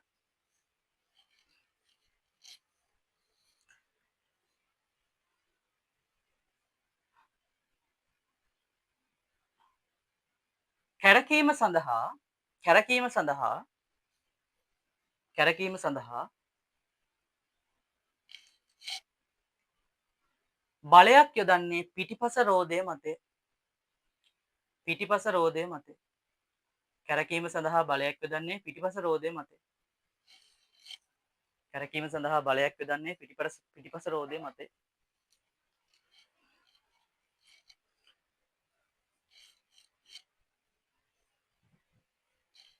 එම රෝදය මත ඝර්ෂණ බලය ඉදිරියට ක්‍රියාත්මක වේ.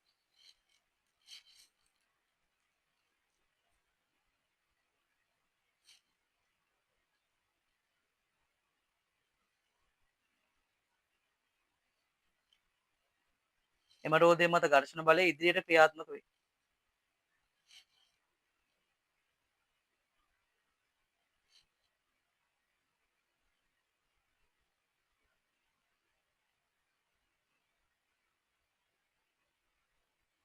එම රෝදය මත ඝර්ෂණ බලය ඉදිරියට ක්‍රියාත්මක වේ.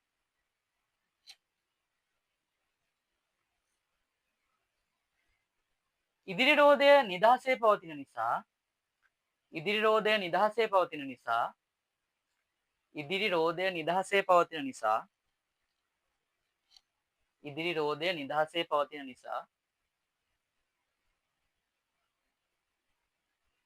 ඉදිරි රෝදය නිදහසේ පවතින නිසා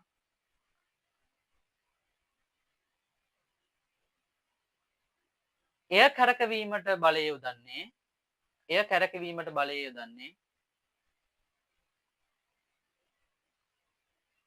පොළොව මගින් නැති කරන පොළොව මගින් නැති කරන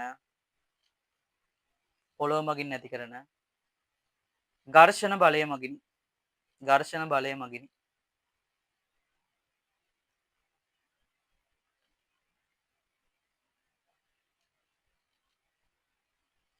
එය පිටුපසට ඇතිවේ. එය පිටුපසට ඇතිවේ.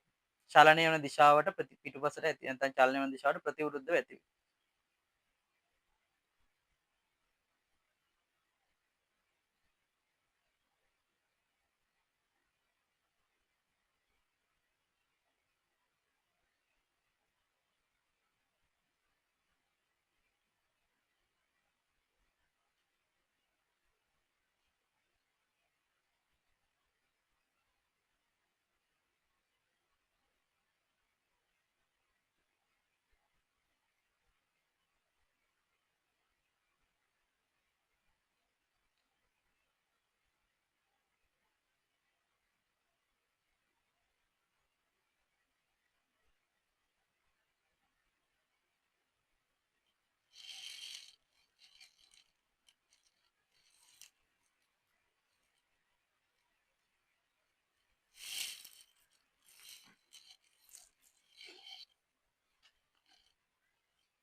හරි.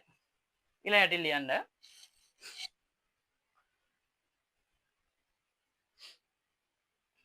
මෝටර් රථයකද මෝටර් රථයකද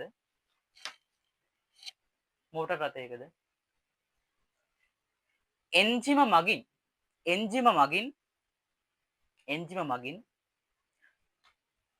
කරකවන රෝදය මත කරකවන රෝදය මත රෝද මත ඉදිරි රෝද දෙකම කරකවන රෝද මත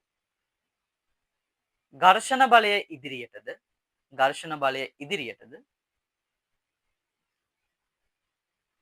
නිදහස් රෝද මත ඝර්ෂණ බලය පිටුපසටද නිදහස් රෝද මත ඝර්ෂණ බලය පිටුපසටද නිදහස් රෝද මත ඝර්ෂණ බලය පිටුපසටද ඇති කරවයි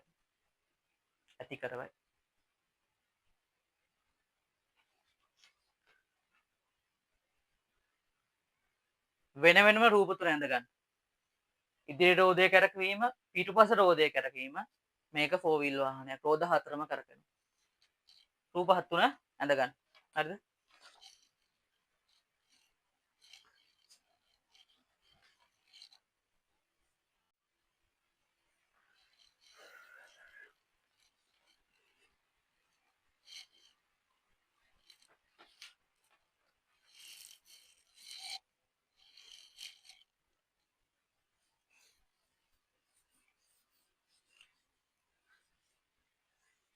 ඊළඟට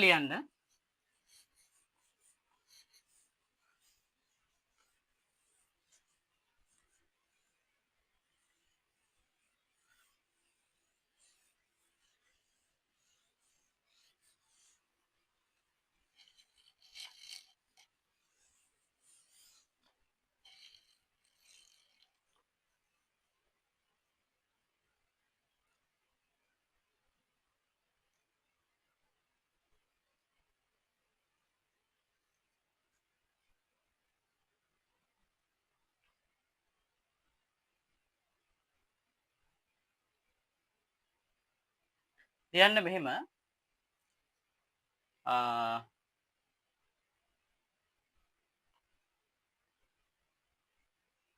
බයිසිකලයක් තිරිංග යෙදීමේදී බයිසිකලයක් තිරිංග යෙදීමේදී බයිසිකලයක් තිරිංග යෙදීමේදී බයිසිකලයක් තිරිංග යෙදීමේදී ඝර්ෂණ බලය ඇතිවන ආකාරය. හරි. මේ බයිසිකල ඉස්සරහ රෝදය කියලා හිතන්න.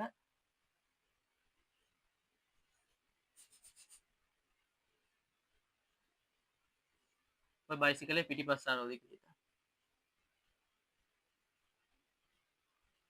හරි. එතකොට දැන් ඝර්ෂණය ගමන් බයිසිකලේ ගමන් කරමින් තිබුණේ මෙන්න මේ පැත්තට. ওই පැත්තට තමයි බයිසිකලේ ගමන් කරමින් තිබුණේ. බයිසිකලේ මේ පැත්තට ගමන් කරමින් තිබුණා නම් තිරිංගේ දැන් පැඩල් එක පාක තියෙන තිරිංගය දන්නේ නැහනේ. තිරිංගය දුපම් මේ ඔක්කොම නිදහස් කරලා තියෙනවා. හරිද? රෝඩ් දෙකම ඉදිරියට කැරකෙන එක තමයි නිදහසේ කැරකීම තමයි සිද්ධ වෙන්නේ. එතකොට තිරිංගය යොදපු ගමන් මොකද වෙන්නේ? පොළොව මේ රෝද ඉස්සරහා බ්‍රේක් කරනවා කියලා අපි මුලින්ම කතා කරමුකෝ. ඉස්සරහා බ්‍රේක් කරනවා. හරිද? සාමාන්‍යයෙන් පැටල් එක පාක තිරිංගය යොදන්නේ නැහැ නේ. ඒක නිසා මෙයා නතර කරලා තියෙනවා. ඒතකොට මෙයා මත බලයක් දෙන්නේ නැහැ. මේකක් ක්‍රියා කරන්නේ නිදහස් රෝදයක් විදියට. අපි හිතමු ඉදිරි රෝදයට බ්‍රේක් කරා කියලා. ඉදිරි රෝදයට බ්‍රේක් කරොත් එහෙම ඝර්ෂණ බලය ඇති වෙන්නේ වාහනේ මේ පැත්තෙන් තල්ලු වෙන්නේ. ඒතකොට රෝදෙ මත කොහොමද ඝර්ෂණ බලය ඇති වෙන්නේ? මේක හිටිනවා එකපාර බ්‍රේක් කරපු ගමන් මෙයා නතර වෙනවනේ. මෙයා චලනයම නතර වෙනවා. එතකොට මෙයා මත ඝර්ෂණ බලය තියෙන්නේ මෙන්න මේ පැත්තේ. හරිද? ඝර්ෂණ බලය මේ පැත්තේ. ඒ වගේම පිටුපස රෝද කැරකෙමින් තියෙන්නේ. පිටුපස රෝද නිදහසේ කැරකීමක් විතර සිද්ධ වෙන්නේ. එතකොට පිටුපස රෝද මත ඝර්ෂණ බලය පොළොව මතින් ක්‍රියාත්මක වෙනවා මේ පැත්තට. F2. හරිද? ඉදිරි රෝදයට ඝර්ෂණ බලයක් ඇති කරත් දැන් බ්‍රේක් කරන වෙලාවට ඝර්ෂණ බල මෙන්න මේ විදිහට ඇති වෙනවා. ඊළඟට මෙතන මෙයා මත ඇති උනේ ඉදිරි රෝදයට අපි බ්‍රේක් කරේ. එහෙනම් මෙයා මත ඇති උනේ බ්‍රේක් කරපු නිසා ඇති වෙන ඝර්ෂණ බලය. එතන මෙතන තියෙන්නේ ගතික ඝර්ෂණ බලයක්ද ස්ත්‍රී ඝර්ෂණ බලයක්ද? ඒක ඉතින් තීරණය වෙන්නේ වාහනේ ආපු වේගයයි ඒක ලිස්සල යනවද නැත්නම් හිමීට නතර වෙනවද ඒක මත. හරිද? ඒක කොහොම හරි ඝර්ෂණ බලය ඇති වෙන්නේ මේ පැත්තට. තිරින්ගය උදයි. බයිසිකලයෙන් මත. පිටිපස්සා රෝද වලට බ්‍රේක් කරත් පිටිපස්සා රෝද වලට බ්‍රේක් කරත් ඒත් පිටිපස්සා රෝදේ තමයි නතර වෙන්නේ. ඒත් ඝර්ෂණ බල ක්‍රියාත්මක වෙන්න ඕනේ මේ පැත්තටයි මේ පැත්තට. ඒක වෙනසක් නෑ. ඉදිරි රෝදයට පිටිපස්ස රෝදයට දෙකටම ඝර්ෂණ බලය ඇති වෙන්නේ ඔය පැත්තටම තමයි. තේරුණාද? හරි. ඔය රූපය අඳගන්න. බ්‍රේක් කරද්දි ඝර්ෂණ බල දෙකටම හරි. කවුරුත් පැඩල් එක පාග බ්‍රේක් කරන්නේ නැහැ. ඒක නිසා පිටිපස්සට ඉස්සරහට එම බලයක් ඇති වෙන්නේ නැහැ. හරි. අර ඒක නග ලියාගෙන මෝටර රථයක් මත මෝටර රථයක් තිරිංගයේදීමේදී මෝටර රථයක් තිරිංගයේදීමේදී මෝටර රථයක් තිරිංගයේදීමේදී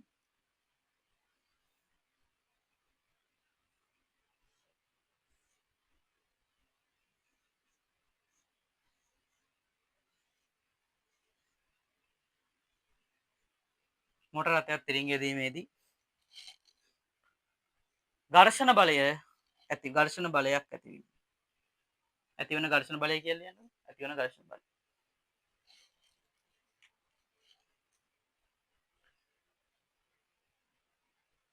මේකෙත් අර කතාවම තමයි. හරිද?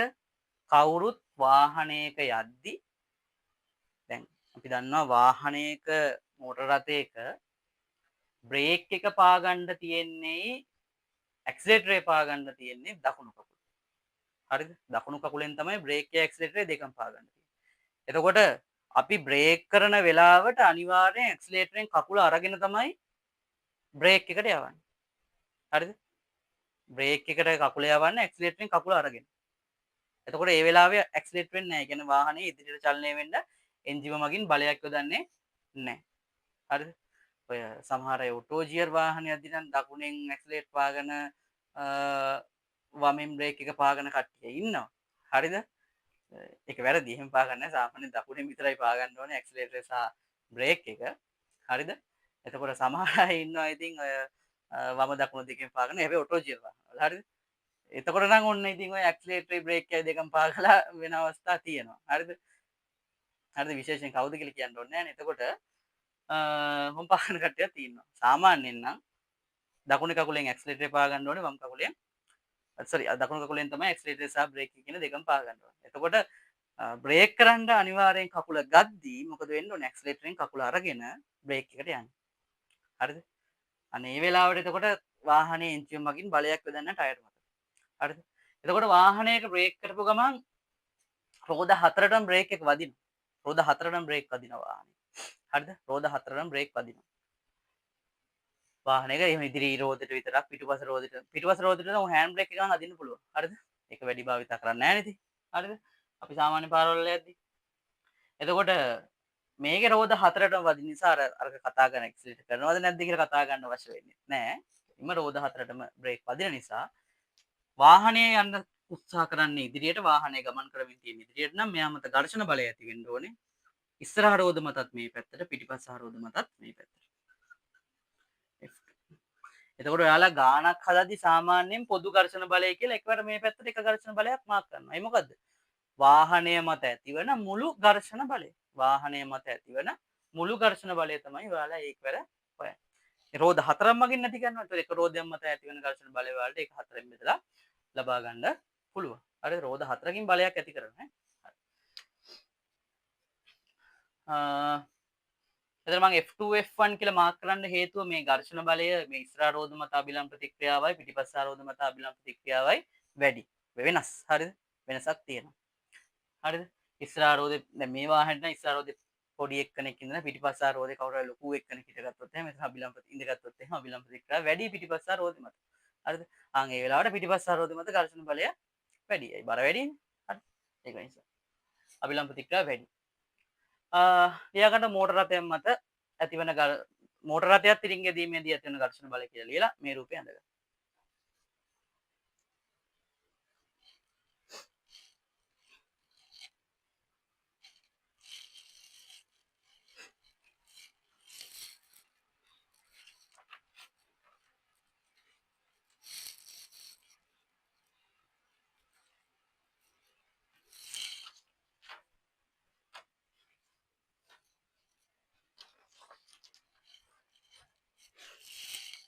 හරි.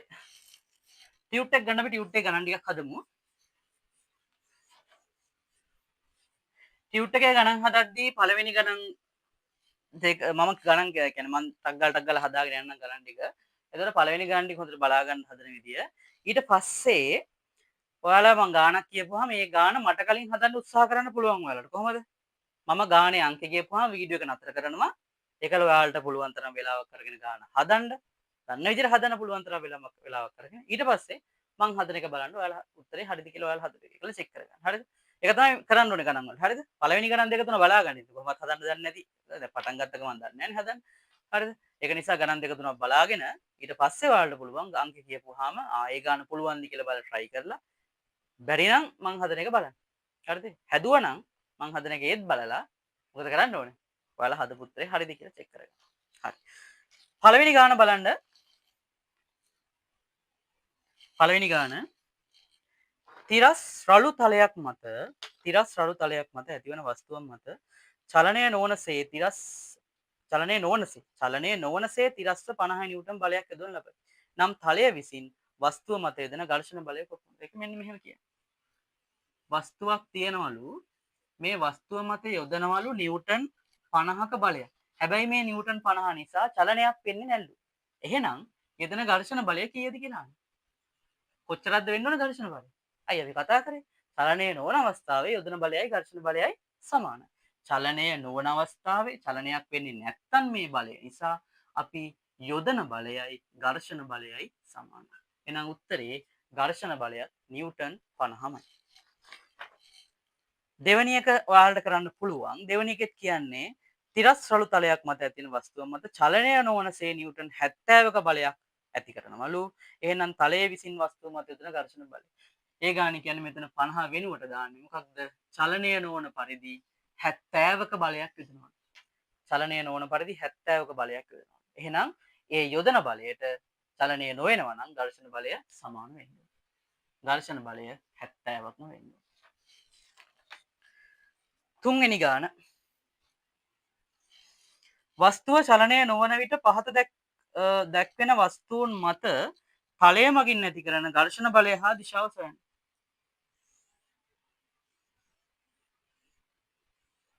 පළවෙනි එක. වස්තුව මත පිටින් ඇති කරනවා 30 නිව්ටන් බලයක්. තව මෙන්න මේ පැත්තටත් ඇති කරනවා ප්‍රතිවිරුද්ධව 30 නිව්ටන් බලයක්. හරි. මේ වස්තුව මත මේ පැත්තට 30 නිව්ටන් බලයක්, මේ පැත්තට 30 නිව්ටන් බලයක්. හරි. මේ බල දෙකේ සංප්‍රයුක්තය මොකද වෙන්නේ? මේ පැත්තට තියෙන බලයයි මේ පැත්තට තියෙන බලයයි සමානයි. ඒ කියන්නේ සංප්‍රයුක්තය සමානයිනේ. බල දෙකේ සංප්‍රයුක්තය සමාන නම් මේ බල දෙකේ සංප්‍රයුක්තය සමාන වෙනවා නම් මේ වස්තුව කොහොමද නිශ්චලතාවයේ තියෙන්නේ? චලනය නොවේ. ඒ කියන්නේ චලනය වෙන ගමන් තියෙන වස්තුවක් නෙවෙයි කියන්නේ. නිශ්චල වස්තුවක් ගැන කතා කරන්නේ. නිශ්චල වස්තුවක් මත මේ විදිහට බල දෙකක් ක්‍රියාත්මක වුණා නම් ආ වස්තුව එන නිශ්චලතාවය පවතිනවා. එතකොට චලනය වීමට මේ බල දෙක මගින් චලනය වීම සඳහා උත්සාහ දැරීමක් සිද්ධ වෙනවා. මේ බල දෙක මගින් චලනය වීමට උත්සාහ දැරීමක් සිද්ධ වෙනවා. චලනය වෙනවද? නෑ ඒ මොකුත් සිද්ධ වෙන්නේ නෑ. එහෙනම් ඝර්ෂණ බලයක් ඇති වෙන්න අවශ්‍ය වෙන්නේ නෑ. හරිද? මෙයා මත ඇතින සංප්‍රයුක්ත බලය බිඳුවයි චලනය වීමට හෝ චලනය වීමට පොළඹවන බලයක් මෙතන ඇති වෙන්නේ නෑ. චලනයට පෙළඹීමට හෝ චලනය වන බලයක් ඇති වෙන්නේ නැත්නම් ඝර්ෂණ බලයක් අවශ්‍ය වෙන්නේ නෑ. එහෙනම් මෙතන ඝර්ෂණ බලය බිඳුව. ඒක ලියන්න විස්තර කළා. මොකද්ද? වස්තුව මත සංප්‍රයුක්ත බලය ශුන්‍ය නිසා චලනය වීම සඳහා බලයක් ඇති නොවේ. එම නිසා ඝර්ෂණ බලයක්ද අවශ්‍ය නොවේ. ඝර්ෂණ බලය ශුන්‍ය වේ. රෝම ඉලක්කම් 2.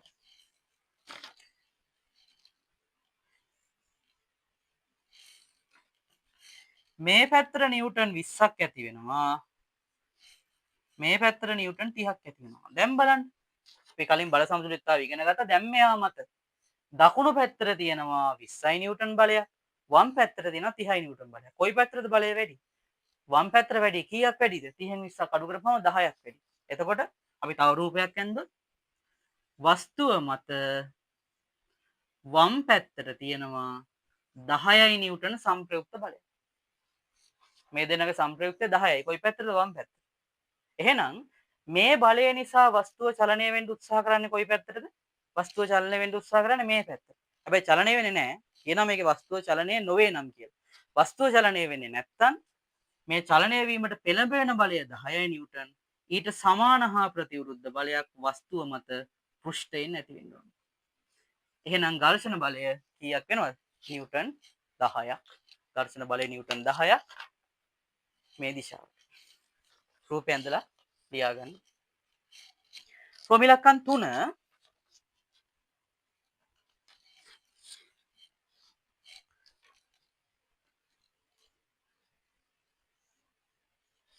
මේ පැත්තට යෙදෙනවා නිව්ටන් 20ක බලයක්. මේ පැත්තට යොදනවා නිව්ටන් 5ක බලයක්. වමට 5යි දකුණට 20යි. මේකේ වැඩි බලය තියෙන වම් පැත්තේ නෙමෙයි. දකුණට යෙදෙන බලය නේ 20ක් තියෙනවනේ පැත්තට 5යි. එහෙනම් 20න් 5ක් අඩු කරන්න. ඒතකොට සංප්‍රයුක්ත බලය කීයද? දකුණු පැත්තට සංප්‍රයුක්ත බලය 15යි. 20න් 5ක් අඩු කරාම 15ක්. වැඩි පැත්ත තියෙන දකුණට 15ක් ඉතුරු වෙනවා. එන්න මේ පැත්තට නිව්ටන් 15ක් ඇති වෙනවා. හැබැයි චලනය වෙනවද වස්තුව? නැහැ. චලනය වෙන්නේ නැත්නම් අපි චලනයට පෙළඹවීමට යොදන 15 නිව්ටන් බලයට සමාන බලයක්, සමාන හා ප්‍රතිවිරුද්ධ බලයක් ඝර්ෂණ බලය විදිහට පෘෂ්ඨය මගින් ලබා දිය යුතුයි. හරිද? එහෙනම් චලනයට පෙළඹවීමට මේ ගානේදී නිව්ටන් 15ක් දකුණට යෙදෙනවා. එහෙනම් වම් පැත්තට ඊට ප්‍රතිවිරුද්ධ දිශාවට 15 නිව්ටන් බලයක් මෙදුවොත් වස්තුව චලනය වීමක් සිද්ධ වෙන්නේ නැහැ. හරි. ලියාගමු ගණන් තුන. ඊට පස්සේ බලන්න 4 වෙනි ගාන.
හතර. වස්තුවේ ස්කන්ධය 5 කිලෝග්‍රෑම් නම් වස්තුව මත ක්‍රියා කරන නිදහස් බල රූප සටහනක් ඇඳ ඝර්ෂණ බලය ඇතුළු සියලුම බල ගණනය කරන්න. මෙහෙම වස්තුවක් තියෙනවා. මේ වස්තුවේ මත ඉහළින් පහළට ක්‍රියාත්මක වෙනවා නිව්ටන් 30ක බලයක්. බර ක්‍රියාත්මක වෙනවා පහළට නිව්ටන් 50ක්. පහළට 50 නිව්ටන් ක්‍රියාත්මක වෙනවා. ඊළඟට පොළව මගින් වස්තුව මත ඉහළට ඇති කරන්න ඕන අභිලම්බ ප්‍රතික්‍රියාව. හරි. ඕක තමයි නිදහස් ස්වරූප සටහනක් අඳින්න තියෙන්නේ. හරිද? මේක තමයි නිදහස් ස්වරූප සටහන. එතකොට මෙතන වස්තුව පොළව දිගේ චලනය කරවීම සඳහා බලයක් ඇති වෙනවද? වස්තුවක් පොළව දිගේ චලනය කිරීම සඳහා බලයක් ඇති වෙනවද? නැහැ. එහෙම බලයක් මෙන්න මේ පැත්තට බලයක් හෝ මේ පැත්තට බලයක් ඇති වෙනවද? නැහැ. එහෙම බලයක් නැහැ. එහෙනම් වස්තුව චලනය වීමට උත්සාහ කරන්නේ නැහැ. වස්තුවක් චලනය වීමට උත්සාහ කරන්නේ නැහැ කියන්නේ ඝර්ෂණ බලයක් ඇති වෙන්න හේතුවකුත් නැහැ. එහෙනම් ඝර්ෂණ බලය බිඳුව. හැබැයි අවිලං ප්‍රතික්‍රියාව හොයන්න ඕනේ. මේක කියන සියලුම බල හොයන්න. දන්නේ නැති සියලුම බල හොයන්න කියලා. එහෙනම් අපිට පුළුවන් සිරස් බල සලකා කලින් හදපු ගණන් මෙව. ඉහළට තියෙන බල ටික පහළට තියෙන බල වලට සමාන කරන්න. මේක වැදගත් ඈ. මේක ඕන වෙනවා මේ ගණන් හදද්දී. ඉහළට තියෙන බලය කැපිටල් R පමණයි. R සමාන වෙනවා 50ටයි 30ටයි. 50 ධන 30 සමානයි 80යි නිව්ටන්. වස්තුව මත පොළොව මගින් ඇති කරන අභිලම්බ ප්‍රතික්‍රියාව නිව්ටන් 80යි. ඒක විතරයි හොයන්න තියෙන්නේ. ඝර්ෂණ බලය බිඳුවයි කියලා ලියන්න. එතන ලියන්න මෙහෙම චලනය වීමට චලනයට පෙළවීම සඳහා බලයක් ඇති නොවන බැවින් ඝර්ෂණ බලයක්ද ඇති නොවේ කියලා ලියන්න.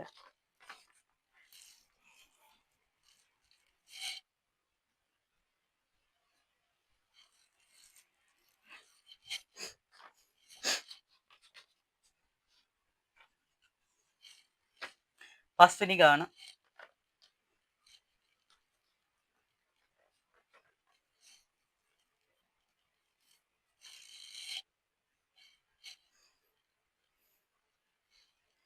ස්කන්ධය 2 කිලෝග්‍රෑම් වන ලී කුට්ටියක් තිරස් රළු තලයක් මත තබා ඇත. ස්කන්ධය 2 කිලෝග්‍රෑම් වන ලී කුට්ටියක් තිරස් රළු තලයක තබා ඇත. තලය සහ ලී කුට්ටිය අතර ස්ථිතික ඝර්ෂණ සංගුණකය 0.5ක් නම් වස්තුව මත ඇතිවිය හැකි උපරිම ඝර්ෂණ බලය සොයන්න. වස්තුව මත ඇතිවිය හැකි උපරිම ඝර්ෂණ බලය සොයන්න. ඒක අහන උපරිම ඝර්ෂණ බලය සොයන්න කියලා කියන්නේ. ඒක පුළුවන් හද.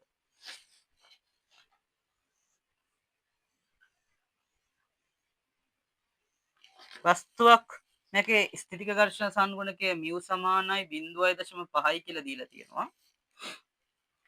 ස්කන්ධය 2 කිලෝග්‍රෑම් ලී කුට්ටියක්. එහෙනම් මෙයාගේ බර මාක් කරන්න පුළුවන් පල්ලෙහාට. 2 කිලෝග්‍රෑම් නම් නිව්ටන් 20ක බරක් පල්ලෙහාට ක්‍රියාත්මක වෙනවා. මෙයා මත අභිනව ප්‍රතික්‍රියාව ඉහළට R දාන්න පුළුවන්. දැන් මේ බල දෙක විතරයි නම් තියෙන්නේ. R හොයන්න මොකද කරන්න ඕනේ? ඉහළට බල සලකා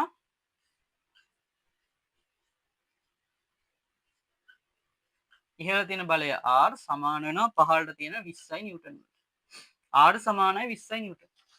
අභිනව ප්‍රතික්‍රියාව හොයාගත්ත නිව්ටන් 20යි කියන්නේ. ඊට පස්සේ අහනවා මේ වස්තුව මත ඇතිවිය හැකි උපරිම ඝර්ෂණ බලය. ඒකට සමීකරණයක් ඉගෙන ගත්තා. මොකද්ද වස්තුවක් මත ඇතිවිය හැකි උපරිම ඝර්ෂණ බලය කියන්නේ? සීමාකාරී ඝර්ෂණ බලය. එහෙනම් අපි දන්නවා F සීමා සමානයි μr. μ කියන්නේ 0.5 ස්ථිතික ඝර්ෂණ සංගුණකයේ 0.5යි කියලා දීලා තියෙනවා. ඒක ಗುಣ කරන්න ඕන අභිලම්බ ප්‍රතික්‍රියාව 20. කීයක් දෙන්නේ උත්තරේ? නිව්ටන් 10යි. නිව්ටන් 10ක ඝර්ෂණ බලයක් ඇති වෙන්න පුළුවන් උපරිම.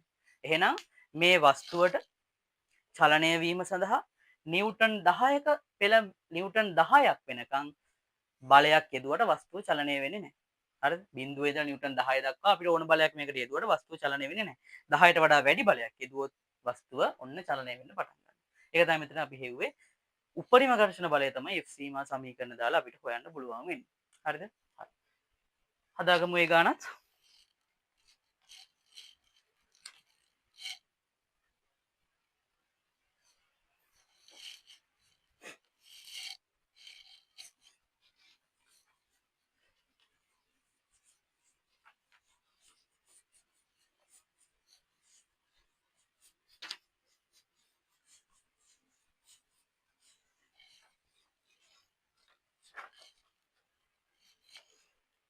හයවෙනි ගානත් ඒ වගේම ඒක ඔයාලට හදන්න පුළුවන්. හත්වෙනි ගාන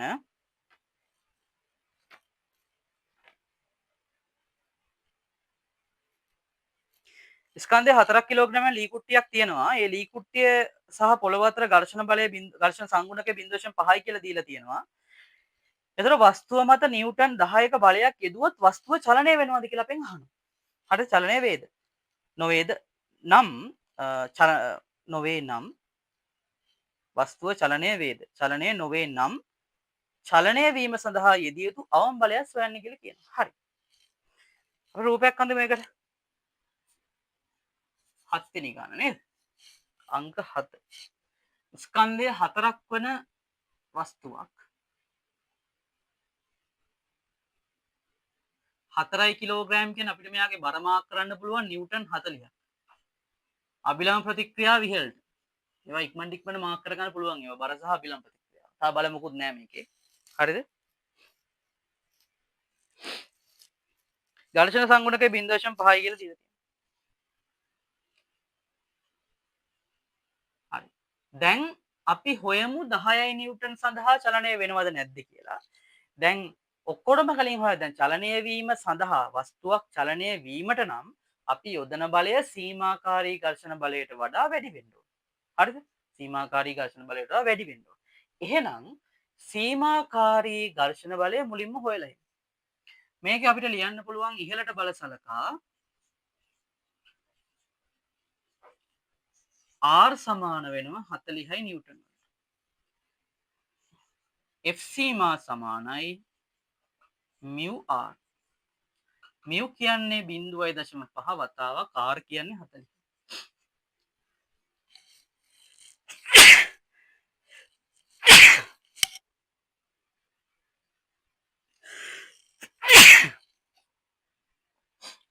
උත්තරේ 0.5 වතාවක් 40 කියන්නේ 20යි. එහෙනම් මේ වස්තුව මත නිව්ටන් 20ට වඩා වැඩි බලයක් යොදන තුරු චලනය වෙන්නේ නැහැ. නිව්ටන් 20ට වඩා බලයක් යොදනොත් චලනය වෙන්නේ නැහැ. මේ වස්තුව මත යොදන බලය කීයක් කියලාද ගානේ කියන්නේ? නිව්ටන් 10යි. නිව්ටන් 10යි. එහෙනම් චලනය වෙනවද? නැහැ. ඒක ලියන්නේ කොහමද? රූපය අතර ලියාගෙන මේ ටික ලියා ගන්න. ඊට පස්සේ ලියා ගන්න මෙහෙම. යෙදූ බලය යෙදූ බලය යෙදූ බලය යෙදූ බලය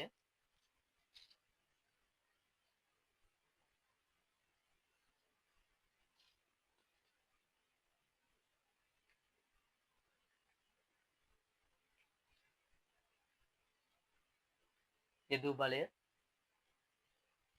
සීමාකාරී ඝර්ෂණ බලයට වඩා සීමාකාරී ඝර්ෂණ බලයට වඩා සීමාකාරී ඝර්ෂණ බලයට වඩා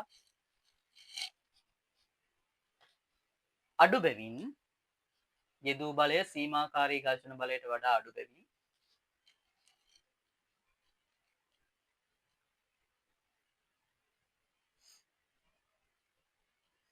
යෙදූ බලය සීමාකාරී ඝර්ෂණ බලයට වඩා අඩු බැවින්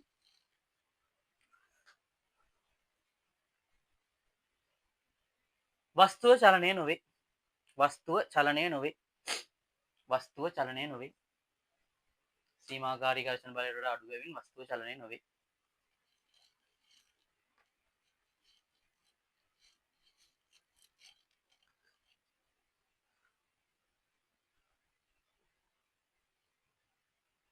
වස්තුව චලනය වීම සඳහා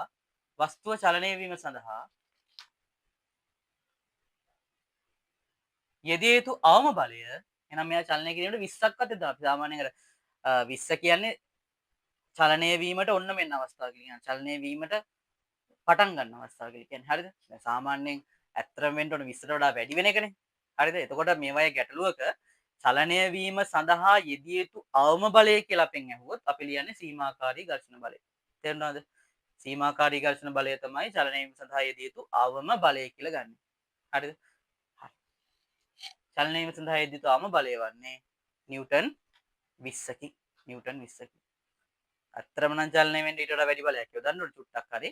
ඉතින් අපි ඊට වඩා වැඩි බලයක් කියන එක අපි ලියද්දි සාමාන්‍යයෙන් අපෙන් ඇහුවොත් ගානක යෙදිය යුතු අවම බලය ඇහුවොත් එහෙම අපි ලියන්නේ සීමාකාරී ඝර්ෂණ බලය තමයි වස්තුවක් චලනය වීම සඳහා යෙදිය යුතු අවම බලය කියලා අපි උත්තරේ ලියන්නේ.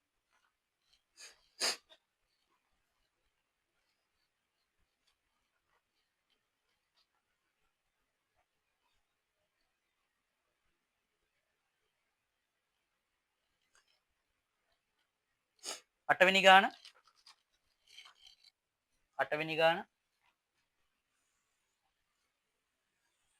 ඒකත් මේ වගේමයි හදන්න තියෙන්නේ. ඒකද මම මේ වෙන මොකුත් මාරු කරන්නේ නැතුව අදාළ ඒවා ටික විතරක් මාරු කරනවා අටවෙනි ගානේ.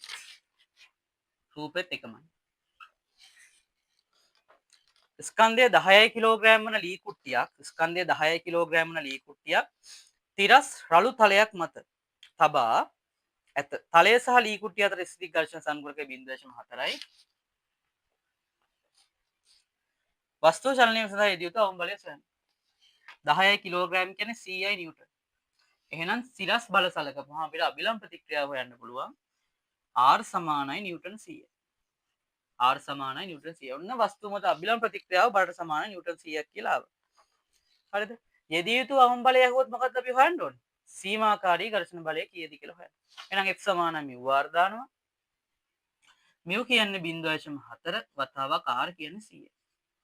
උත්තරේ එනවා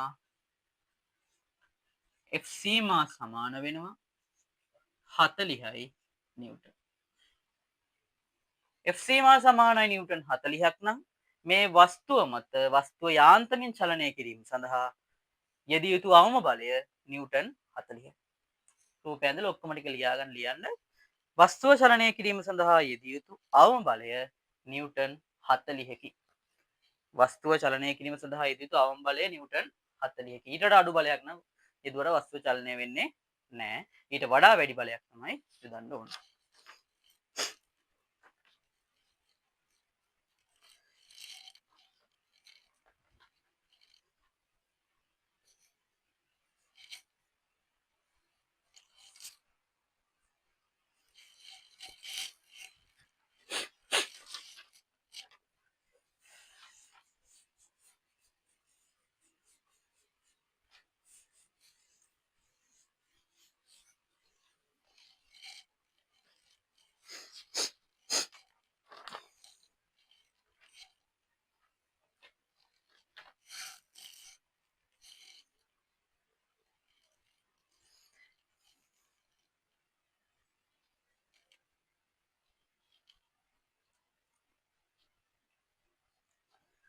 9 වෙනි ගාන. අංක 9. 25 කිලෝග්‍රෑම් වස්තුවක් තිරස් තලයක තබා ඇත. තිරස් තලයක තබල තියෙනවා කිලෝග්‍රෑම් 25ක වස්තුවක්. දැන් මේ 25 කිලෝග්‍රෑම් වස්තුවේ බර කොච්චරක් වෙනවද? නිව්ටන් 250යි. එහෙනම් එයාගේ අභිලම්බ ප්‍රතික්‍රියාවත් ඉහළට මාක් කරන්න පුළුවන්. හරි.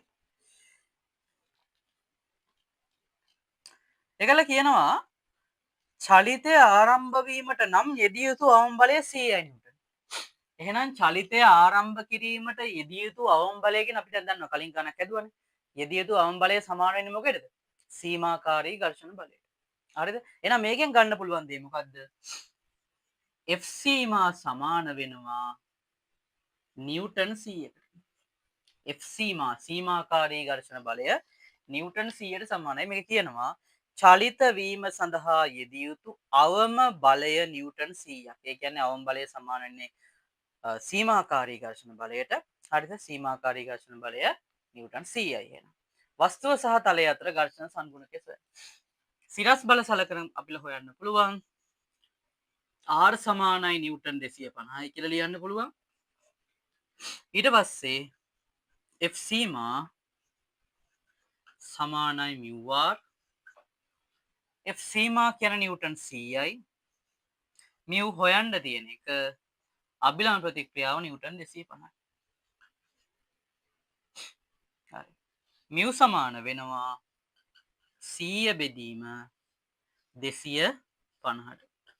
ඒ කියන්නේ 10 බෙදීම 25යි.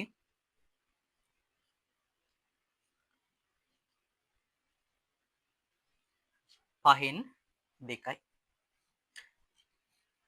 උත්තරේ එනවා 0.4යි කියලා. 0.4ක් උත්තරේ එනවා.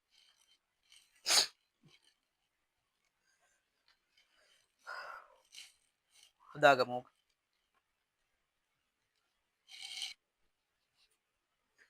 බලමු 10 වෙනි ගාන.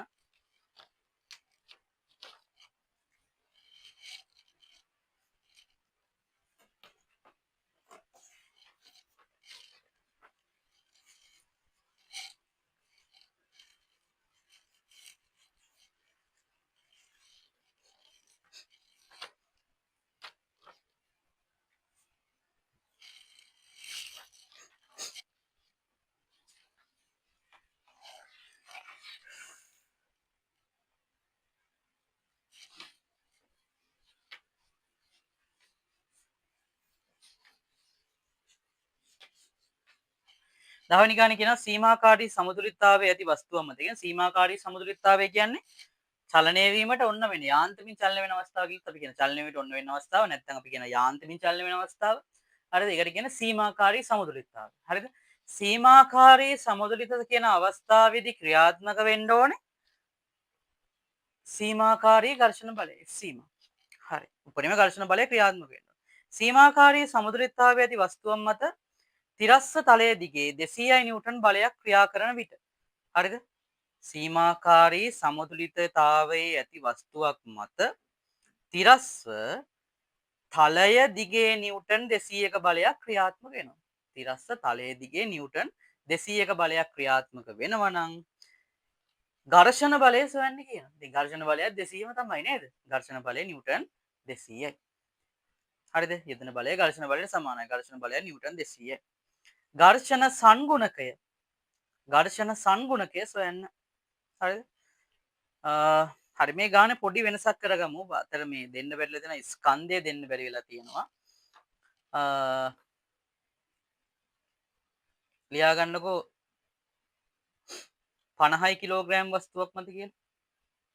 සීමාකාරී සමතුලිතතාවයේ ඇති 50 කිලෝග්‍රෑම් වස්තුවක් මත 50 කිලෝග්‍රෑම් වස්තුවක් මත තිරස්ව තලයේ දිගේ 200යි නිව්ටන් බලයක් ක්‍රියා කරන විට පළවෙනි එක ඝර්ෂණ බලය හොයන්න කියනවා. ඝර්ෂණ බලය යෙදූ බලයට සමානයි.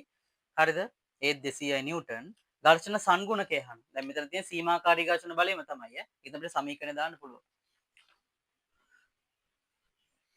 වස්තුවේ බර 50යි නිව්ටන් කියන්නේ 500යි නිව්ටන්. එහෙනම් අභිලම්බ ප්‍රතික්‍රියාව ඉහළට තියෙනවා R සමානයි කීයක් වෙනවද? 500යි නිව්ටන්. එතකොට මේ වස්තුව සීමාකාරී සමතුලිතතාවයේ තියෙනවා නම් මෙයා මත ක්‍රියාත්මක වෙන ඝර්ෂණ බලයත් සීමාකාරී ඝර්ෂණ බලය වෙන්න ඕන. එතකොට තලයේ දිගේ වස්තුව මත තියෙන බලය නිව්ටන් 200යි. එහෙනම් ඝර්ෂණ බලය වෙන්න ඕන නිව්ටන් 200. හරිද? තලයේ දිගේ තියෙන බලය නේ ඝර්ෂණ බලය කියන්නේ ඝර්ෂණ බලය නිව්ටන් 200යි කියලා තමයි උතන කියලා තියෙන්නේ. හරි.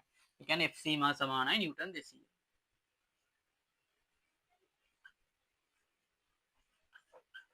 අපි දාමු සමීකරණය F සීමා සමානයි μ r. එතකොට F සීමා කියන්නේ 200යි. μ තමයි හොයන්න තියෙන්නේ. R කියන්නේ 500යි. μ සමාන වෙනවා 200 බෙදීම 500. 5න් 2යි. ඒත් උත්තරේ 0.4ක් වෙනවා. හරිද? රෝම ඉලක්කම් 1ට උත්තරේ 200, රෝම ඉලක්කම් 2ට උත්තරේ 0.4යි. තුන්වෙනි එක යෙදෙන බලය වැඩි කළහොත් වස්තුවට කුමක් සිදු වෙයිද? සීමාකාරී සමතුලිතතාවයේ තියෙන්නේ. යොදන බලය වැඩි කරපු ගමන් මොකද වෙන්නේ? වස්තුව චලනය වීම ආරම්භ වෙනවා. ලියන්න වස්තුව චලනය වීමට පටන් ගනී. නැත්නම් වස්තුව චලනය වීම ආරම්භ කරයි. තව විදිහකට කියනවා ත්වරණය වේ කියලා ලියන්නකො හරිය. චලනයත් ත්වරණය වෙන්නේ. හේතුව ඉදිරියට දින බලය වැඩි නිසා ඒ බලය නිසා ත්වරණයක් සිද්ධ වෙනවා. ලියන්න වස්තුව ත්වරණය වේ. බලය යෙදෙන දිශාවට වස්තුව ත්වරණය වේ කියලා ලියන්න. බලය යෙදෙන දිශාවට වස්තුව ත්වරණය වේ. බලය යෙදෙන දිශාවට වස්තුව ත්වරණය වේ.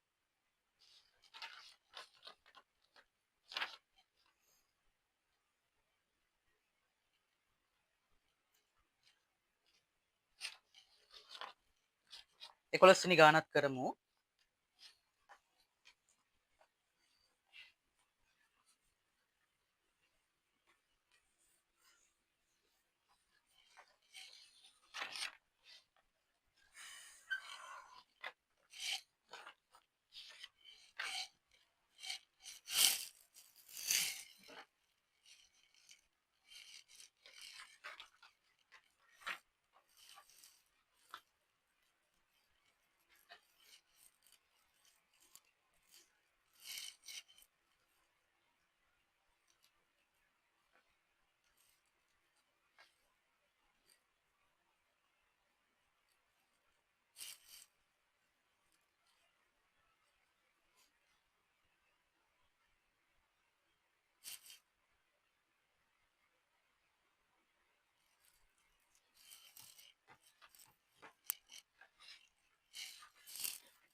ස්කන්ධය 100යි කිලෝග්‍රෑම් වන වස්තුවක් රළු තලයක තබා ඇත.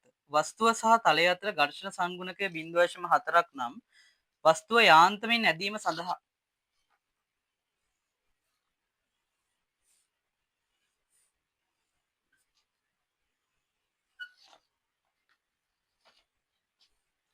සීයයි කිලෝග්‍රෑම් නම් බර මාක් කරන්න පුළුවන් 1000යි නිව්ටන් කියලා. අභිලම්බ ප්‍රතික්‍රියාව ඉහළට R මාක් කරන්න පුළුවන්. අභිලම්බ ප්‍රතික්‍රියාව ඉහළට R මාක් කරන්න පුළුවන්. ඝර්ෂණ සංගුණකය 0.4යි.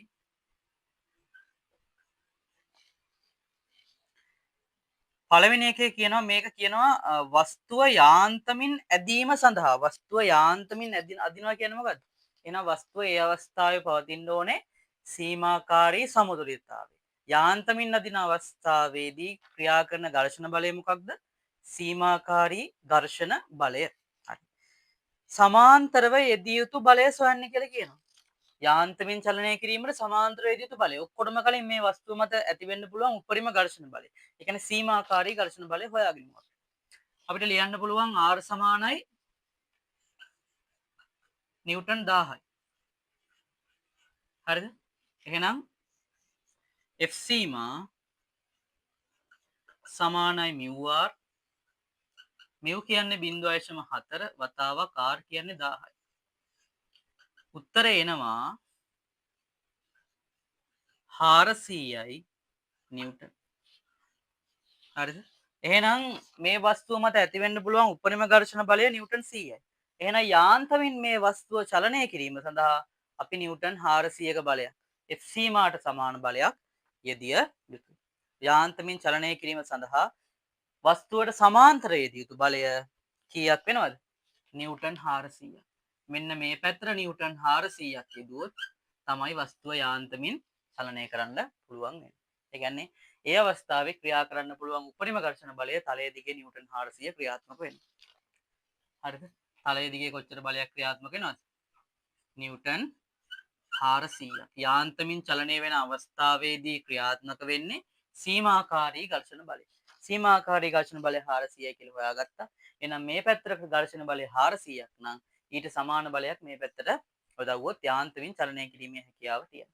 හැබැයි සීමාකාරී අවස්ථාව විතරයි ඔය යාන්තමින් චලනය කරන්න මේ දෙන්න චලනය වෙන්නේ මේ දෙන්න සමාන වුණාම. හරිද? වෙන අවස්ථාවලදීත් දැන් 300ක් යදුවොත් ඝර්ෂණ බලය 300යි කියලා ඒ වෙලාවේදී හැම යාන්තමින් චලනය වෙන්නේ නැහැ. හරිද? මේ සීමාකාරී අවස්ථාවේදී පමණයි ඔය යාන්ත්‍රික චලන වෙන අවස්ථාව කියලා ගන්න. හරි. නැත්නම් හැම වෙලාවෙම ගත්තොත් එහෙම බලය සමාන වෙන හැම වෙලාවෙම යාන්ත්‍රික චලන වෙන අවස්ථාව කියලා කියන්නේ නැහැ. සීමාකාරී අවස්ථාවේදී විතරයි. හරි. ඊළඟට කියනවා අංශක 30ක් ආනතව ඉහළට යෙදිය යුතු බලය ගණනය කරන්න. මෙහෙම දැන් සමාන්තර බලයෙන් දැන් කතා කරේ. එහෙම නෙමෙයි කියන්නේ. බලයක් යොදනවලු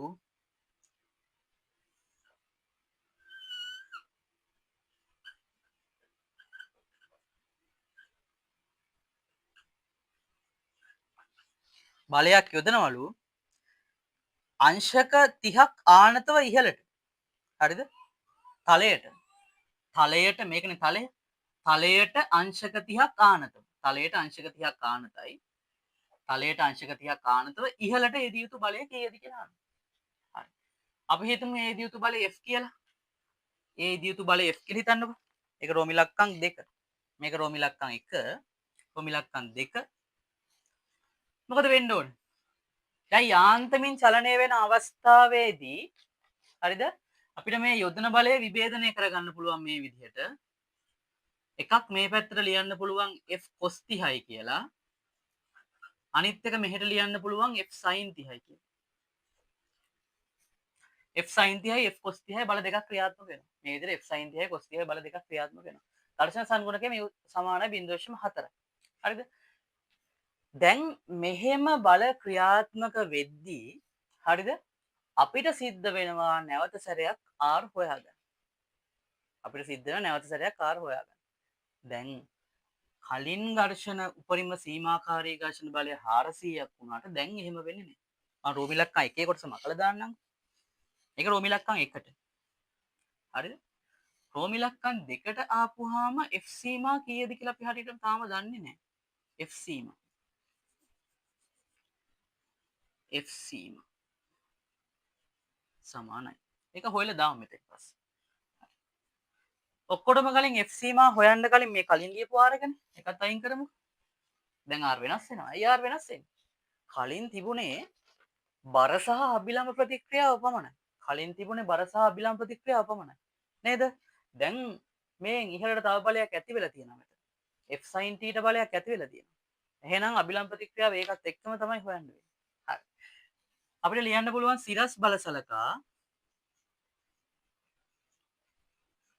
සිරස් ඉහළට දෙන බල දෙකක් මොනවද? R ධන F sin 30 සමාන වෙනවා පහළට තියෙන නිව්ටන් 1000ට. එහෙනම් R ධන sin 30 කියන්නේ භාගයනේ. එතකොට F බෙදීම 2 සමානයි 1000යි. මේක පළවෙනි සමීකරණය. ඔන්න එකක් හොයාගත්තා. හරිද? ඔන්න මේකෙන් R උක්ත කරලත් ගන්න පුළුවන්. ඒකල එක කියලා දාගමුකෝ. R සමානයි 1000 ඍණ F බෙදීම 2. 1000 ඍණ F බෙදීම 2. මේක අංක 1. ඊට පස්සේ අපි හොයමු F සීමා කීයද කියලා. F සීමා සමානයි μ r. μ කියන්නේ 0.4 ඒක වෙනස් වෙන්නේ නැහැ. බලය වෙනස් වුණා කියලා. හැබැයි R වෙනස් වුණා. කීයද R කියන්නේ? 1000 ඍණ F බෙදීම 2. 1000 ඍණ F බෙදීම 2. වරහණක් දාන එක අනිවාර්යයි. හරිද? වරහන් නැත්තම් වැරදි ගන්න. සමානයි. මේක තමයි එතකොට සීමාකාරී ඝර්ෂණ බලය වෙන්නේ. සුළු කරත් උත්තරේ එනවා 1000න් ගුණ කරපුවාම 400යි 400 ඍණ 0.2යි දැන් මේක දෙක කැපිලා යනවනේ 0.2යි f. හරි. ඔන්න f සීමා හොයාගත්තා. මෙතෙන්ද වැටෙන්නේ ඒක. මේ අරන් තියෙන f සීමා වලට වැටෙන්නේ 400 ඍණ 0.2යි f. මෙතන යෙදෙන බලය කීයද? 400 ඍණ 0.2යි f කියන සීමාකාරී ඝර්ෂණ බලයක් යෙදෙනවා. හරිද? එහෙනම් මේ පැත්තට මේක යාන්ත්‍රමික චලනය වෙන්නේ. යාන්ත්‍රමික චලනය වීම සඳහා තලයට සමාන්තරව යෙදෙන බලය සීමාකාරී ඝර්ෂණ බලයට සමාන වෙන්න ඕනේ නේ. තලයට සමාන්තරව ඇතිවන බලය සීමාකාරී ඝර්ෂණ බලයට සමාන වෙන්න ඕනේ. මේ බල දෙක සමාන වෙන්න ඕනේ. හරිද? එතකොට ලියා ගන්න මොකද්ද? තලයට යාන්ත්‍රමික චලනය වීම සඳහා තලයට සමාන්තරව ඇතිවිය යුතු බලය සීමාකාරී ඝර්ෂණ බලයට සමාන විය යුතුය. එහෙනම් අපිට ලියන්න පුළුවන් f cos theta cos 30 සමාන වෙනවා 400 ඍණ 0.2යි f වලට. හොඳ ගානක් හරිද? මේක කියන්න උත්සාහ කරන්නේ අර කලින් විදිහටම බලය දාලා ගාන හදාගෙන ගියොත් එහෙම ඉවරයි. බලයක් ඉදිච්ච ගමන් අභිලම්බ ප්‍රතික්‍රියා බලය ආනත වෙච්ච ගමන් අභිලම්බ ප්‍රතික්‍රියාව වෙනස් වෙනවා. හරිද? කලින් ගාන විදිහට හදන්න බෑ. හරි. ඒතර මේක සුළු කරපුවාම එනවා f cos theta කියන්නේ මූල 3 බෙදීම 2යි cos theta කියන්නේ සමානයි 400 ඍණ 0.2යි. හරි. දැන් මේක සුළු කරලා උත්තරේ ගන්න. අපි f තියෙනවා ඔක්කොම එක පැත්තකට ගන්නවා. හරිද? මම මේ පැත්තේ උඩින් හදන්නම් ඒක ඉතුරු ටික. ඒතකොට f මෙහෙට ආපුවාම මූල 3යි f බෙදීම 2 ඍණ 0.2 මෙහෙට ආපුවාම ධන 0.2යි f වෙනවා. සමානයි නිව්ටන් 400.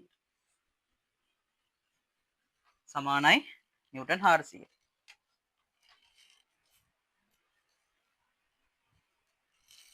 හෙලෝ. ඕ. ගෙදර ඔන්ලයින් නෑ. ඇයි?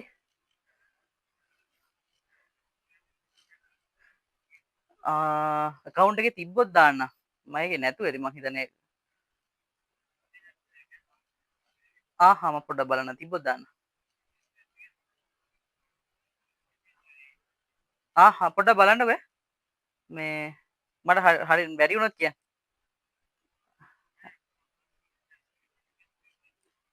හරි. හරි.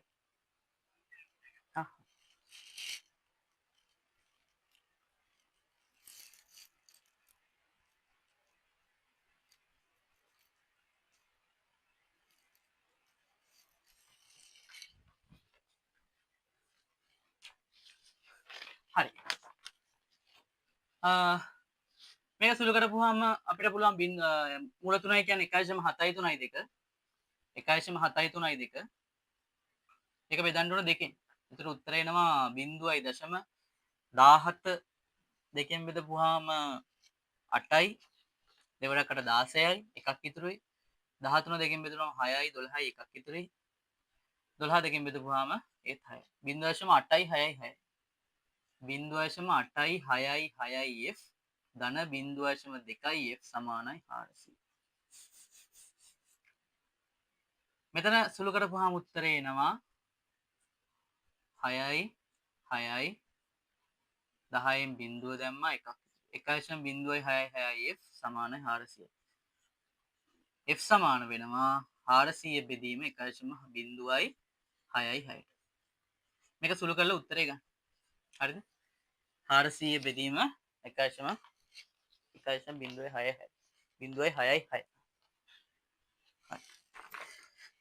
ඒක තමයි උත්තරේ එන්න තියෙන්නේ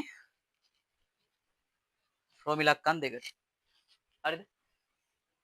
මේ ගාන තේරුම් නැත්නම් තව පාරක් අහන්න ඊළඟ දවසේ ක්ලාස් එක කරද්දී. හරිද? ඒ කියන්නේ ඔයාලට ඩිස්කෂන් එක යනවනේ බ්‍රහස්පතින්දාට. එතකොට මේ ගාන තේරුන්නේ නැහැ කියලා කියන්න. එතකොට මම කියලා දෙන්න. හරිද? ඔන්ලයින් එන්න හැමෝම. හරිද? ක්ලාස් එකට එන්න සහභාගී වෙන්න. එතකොට මේ කියලා දෙන්න ගාන හදන විදිය. හරි. දැන් අපි ගණන් 11ක් හැදුවා. ඉතුරු ගාන ටික අපි ඩිස්කෂන් එක ලා හදමු. බ්‍රහස්පතින්දා දවසේ හදමු නේද? හරි. එහෙනම් අපි අදට නතර කරමු.